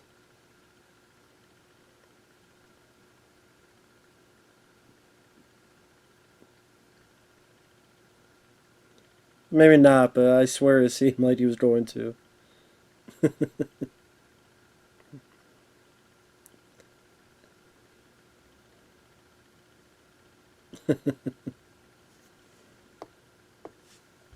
Like, that was a fun bit of a shootout. That was a fun bit of business. They said not, John Woo or anything, but you got to see it. Some good pyrotechnics, some good explosions, using grenade bombs, however you want to put it, all the other stuff.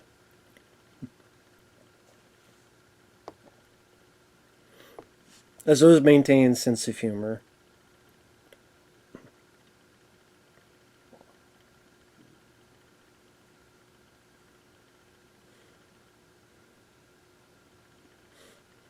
Good shot.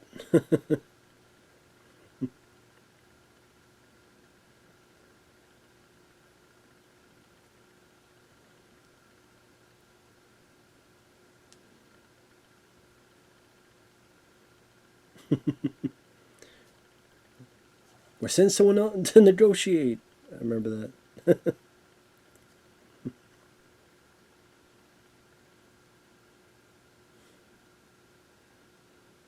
Bam! Nice headshot.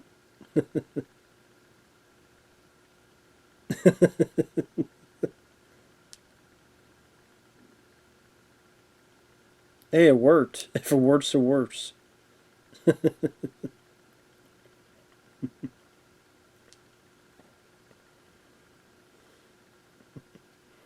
Yeah, if it works, it works.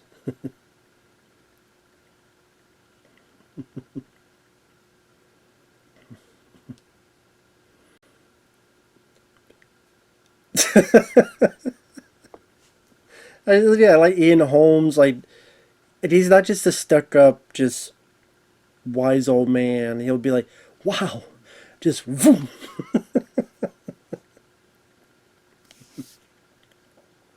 And yeah, makes for another likable character, has a bit of a personality.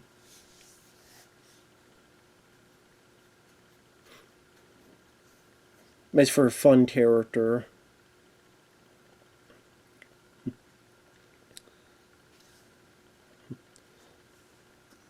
I think this is where I don't realize it's a. Oh, this is when Ian Holmes like, it's a, no, it's not a bomb. They're bomb detectors.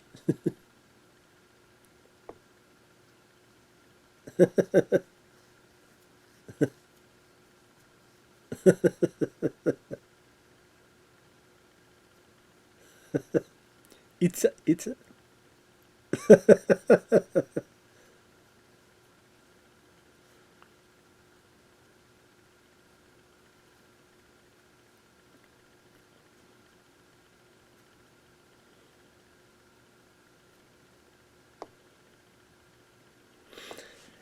Now, did all these people make it out within 5 minutes or so? That seems like a lot. That doesn't seem like much time at all for these people to make it out of.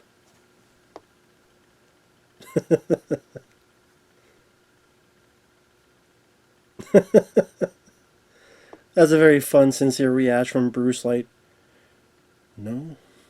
Lo and behold, a hero that does not know how to disarm a bomb. A nice change of pace. Usually they know how to do it. They do it the nick of time. Nope, not this time.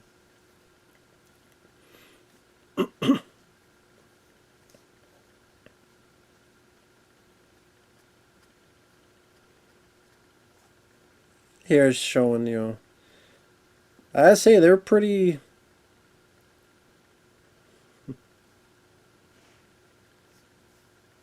And that's the closest you ever see Bruce Willis and Gary Oldman get. Obviously, that's done on purpose.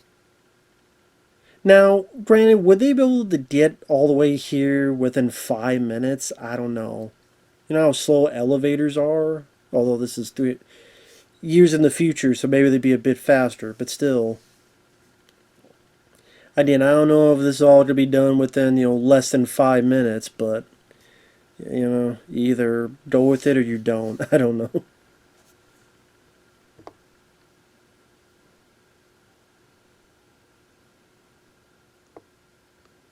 Blow the shit out of it, that's how.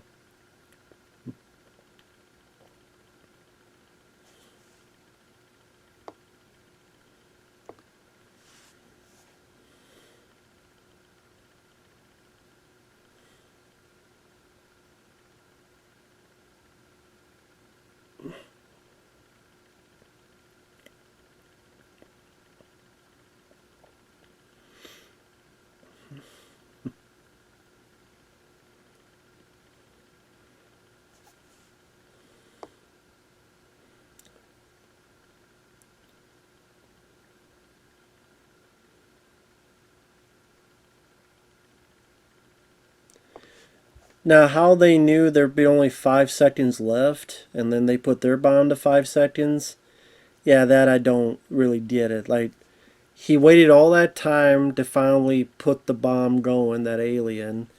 Then it knew that he was going to stop it at 5 seconds, so that bomb was only for 5 seconds, not a minute or 50 or instantaneously.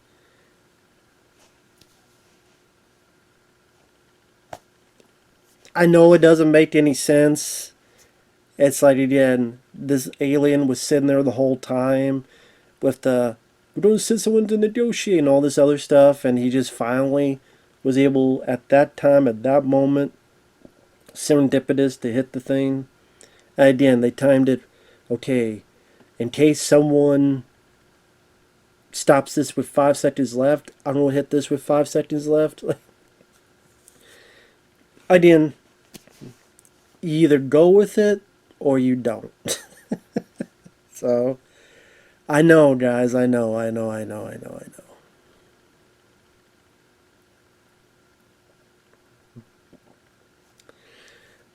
remember this stuff when I first saw it seemed like kind of came out of nowhere. What I mean by that is she starts like looking at the stuff and seeing all the war and the bad things we do. It didn't feel like it was working up to that. It just seemed like they kind of threw this in last minute. I mean, we have 16 minutes left of the film. If you take out the end credits, I don't know, 13 minutes left or so. So the fact that, she says this and then looks at a few things on her computer and all of a sudden is like, what's the point? What's the point of this? Why should I do this? Why the fuck should I do this? But I guess it's like we gotta have some threat to how can we do this at the nick of time. And just coming up with the elements to start these things wasn't threatening enough, so her having self-doubts. So that Bruce Willis can help her with the power of love and save the world with the power of love. I think it could have been a bit more properly built in throughout earlier in the story. I mean, you get the idea that he has the hots for her and love with her. That I just meant like her having doubts about this.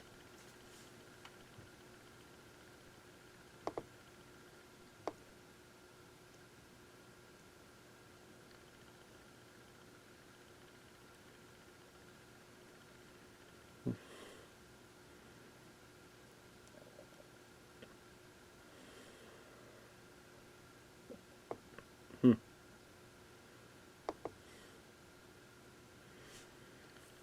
Yeah, this bit here where she's on the computer and looking at all this stuff. This feels like just came out of nowhere, like last minute. And I don't know, it's a bit weird to put this in the last minute. I don't know.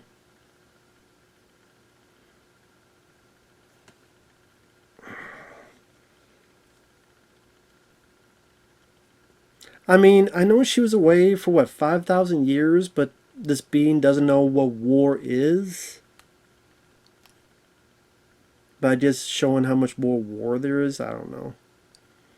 It's trying to have some like deeper theme at the end of it. It just again just feels like it just comes out of nowhere. I don't know.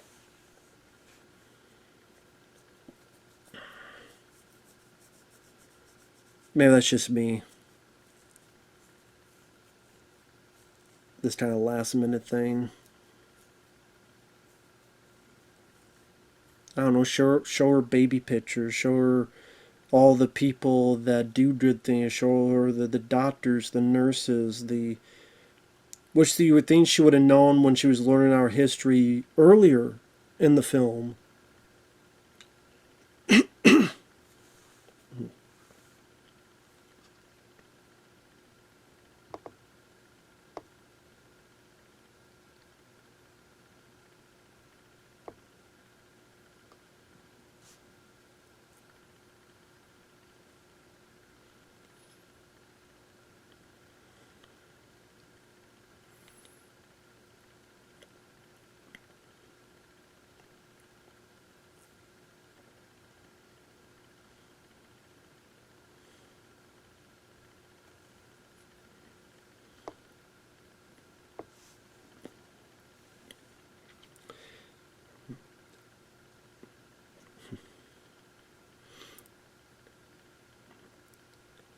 This is what I thought was cool though, is learning how to turn these on, and that the actual earth fire that's what turned them on.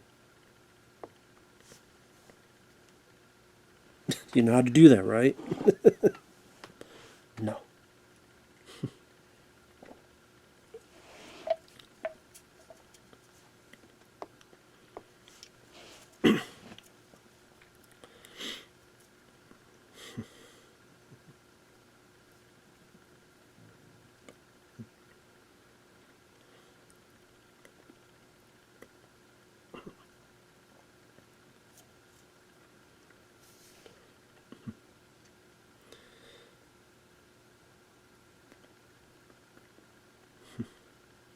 It's interesting. You got like Bruce Willis, a cab driver. You got a stuttering priest. You got Chris Tucker, and then this other guy.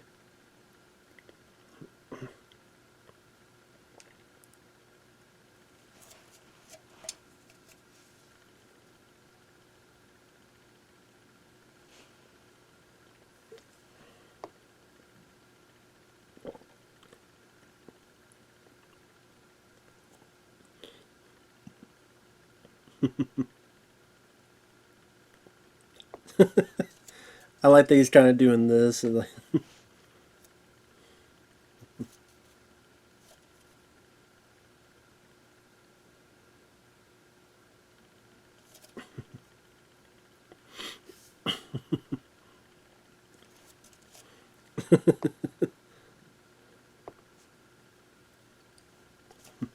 Sorry, I'm just watching the film.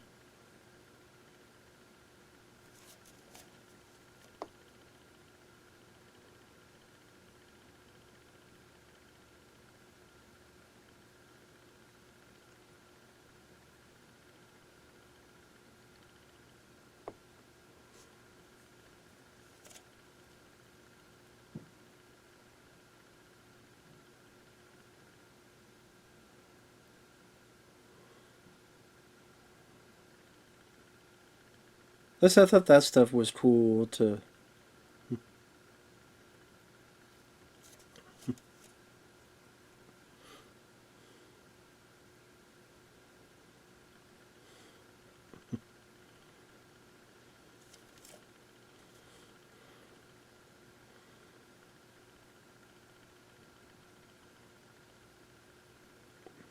I got no fire.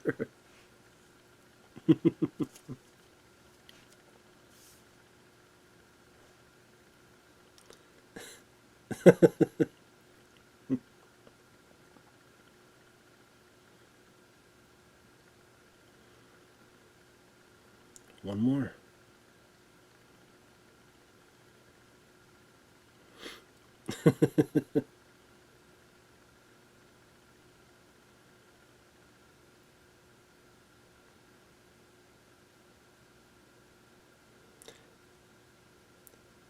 I wonder if that was done on purpose. When he's putting it down, it kind of flutters, and they go, or if that was like going along with the bit of business. Just you have to make it flutter, but at the same time not blow it out. So that bit hard to do. But I guess you just get a bunch of matches and you try it each time, and when it doesn't blow out, then you keep going.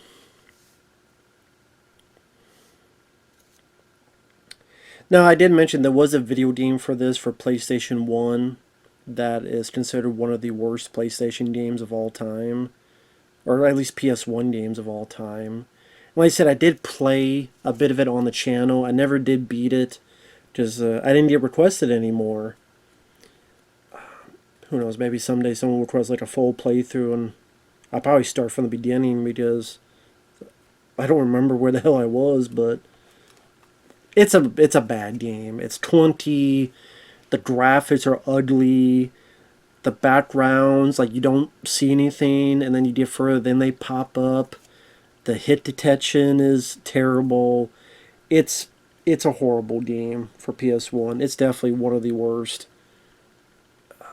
It's a terrible game. I don't look to see if someone actually played the whole thing on YouTube. Look that up just to see how they play it. But yeah, it's a terrible game. But you, as Bruce Willis, later on, I believe you do get to use that gun.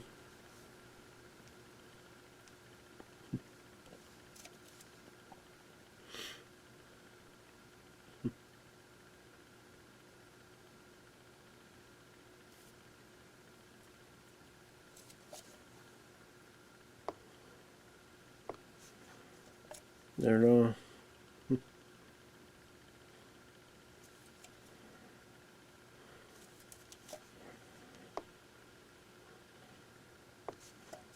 I do remember that being a really good yell that Bruce Willis had. I thought the audio was well done for that.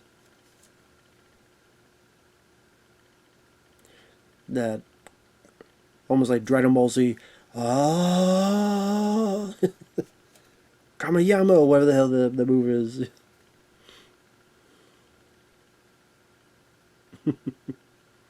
Now I was going to get that big thing out of the fucking vicinity.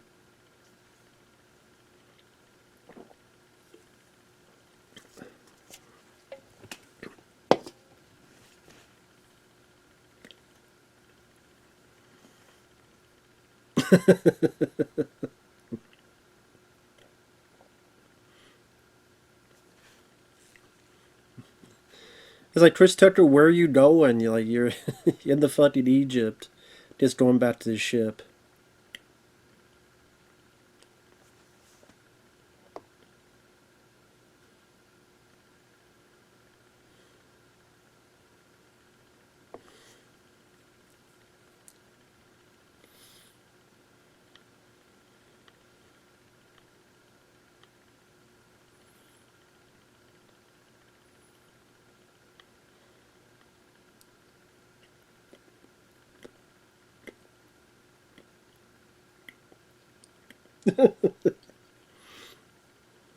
There.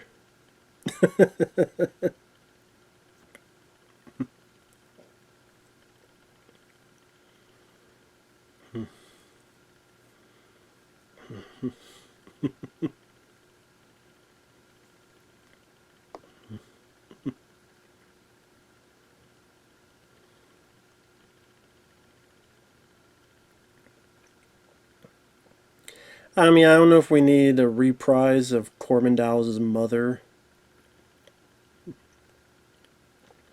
Well, it might say see Ian Holm in somewhere here. I do like this song. This is a cool song.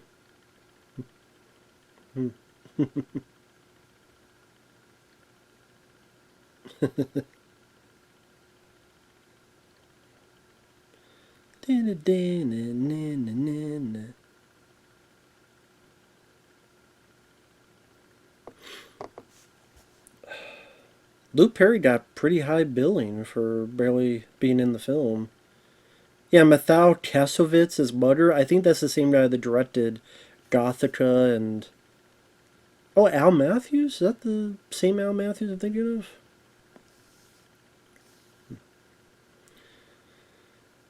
of? But man, this was a lot of fun to watch again. Sorry, it's not the most expert commentary, but at the same time, like I said, I know there's featurettes on the costuming and the effects, but like a full-blown documentary would have been nice to see on this. But I mean, if you get people to talk about, like, back to the day, you Bruce Willis and stuff. Although Bruce Willis rarely did interviews anyway about his older films, to be fair.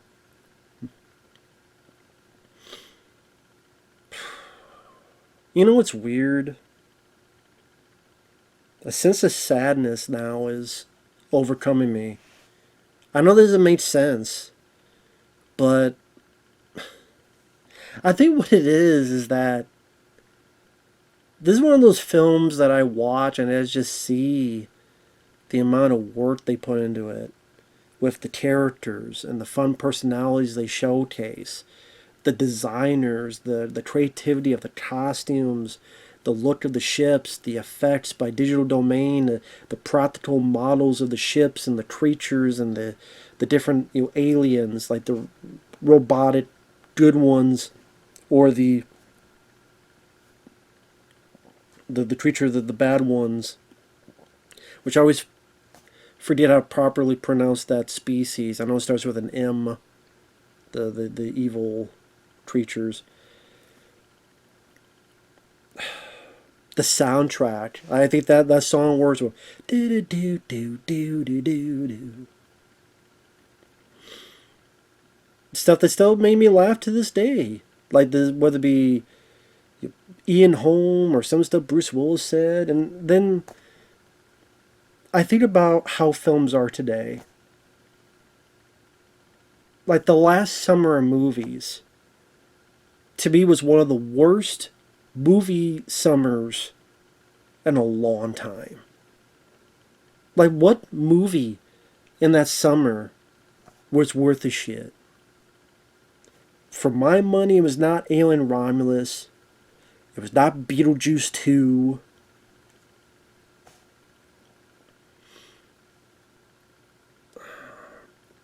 Deadpool and Wolverine I had some fun with, but nothing near the level of this. And my stomach felt the same way. It's sad. It's depressing. I mean, I know it's an old cliche to say they don't make movies like this anymore. And it's not just in the 80s. It's also the 90s. Like this. This is 1997. They don't make movies like this anymore. Fun. Fat. Like, this was 2 hours. It went by quick. It was fast-paced. It was imaginative. Does it have the most original story? No. Are there little nitpicks I have here and there? Yes, as I said, but man, this is so much fun. And then I also think about how Bruce Willis, how he is nowadays, Sally, with his brain. Ian Holm passed away. Tiny Lister Jr. passed away. Brian James passed away. Sorry to hear about Bruce Willis. Rest in peace to those other people I mentioned.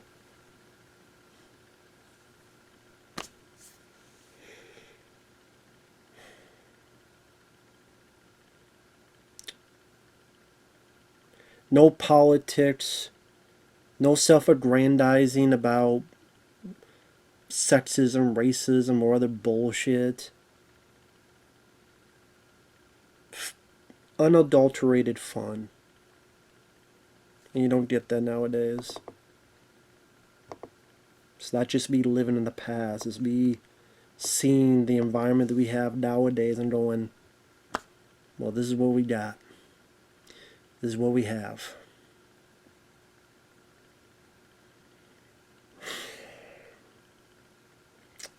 Sorry, folks. I didn't mean to go down that route, but it's just... But thanks to Ben for your generosity. Thank you for sending the paid requests as well as the others you've sent in the past. Thank you so much. Just he sent me In Hell, which I did the commentary for that. I think this is the last one he sent. I will double check.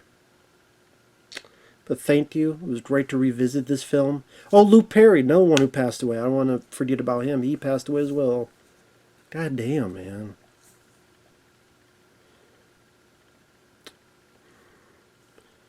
Thanks for watching. Take care. Still a fun movie. We'll see you guys later. Bye-bye.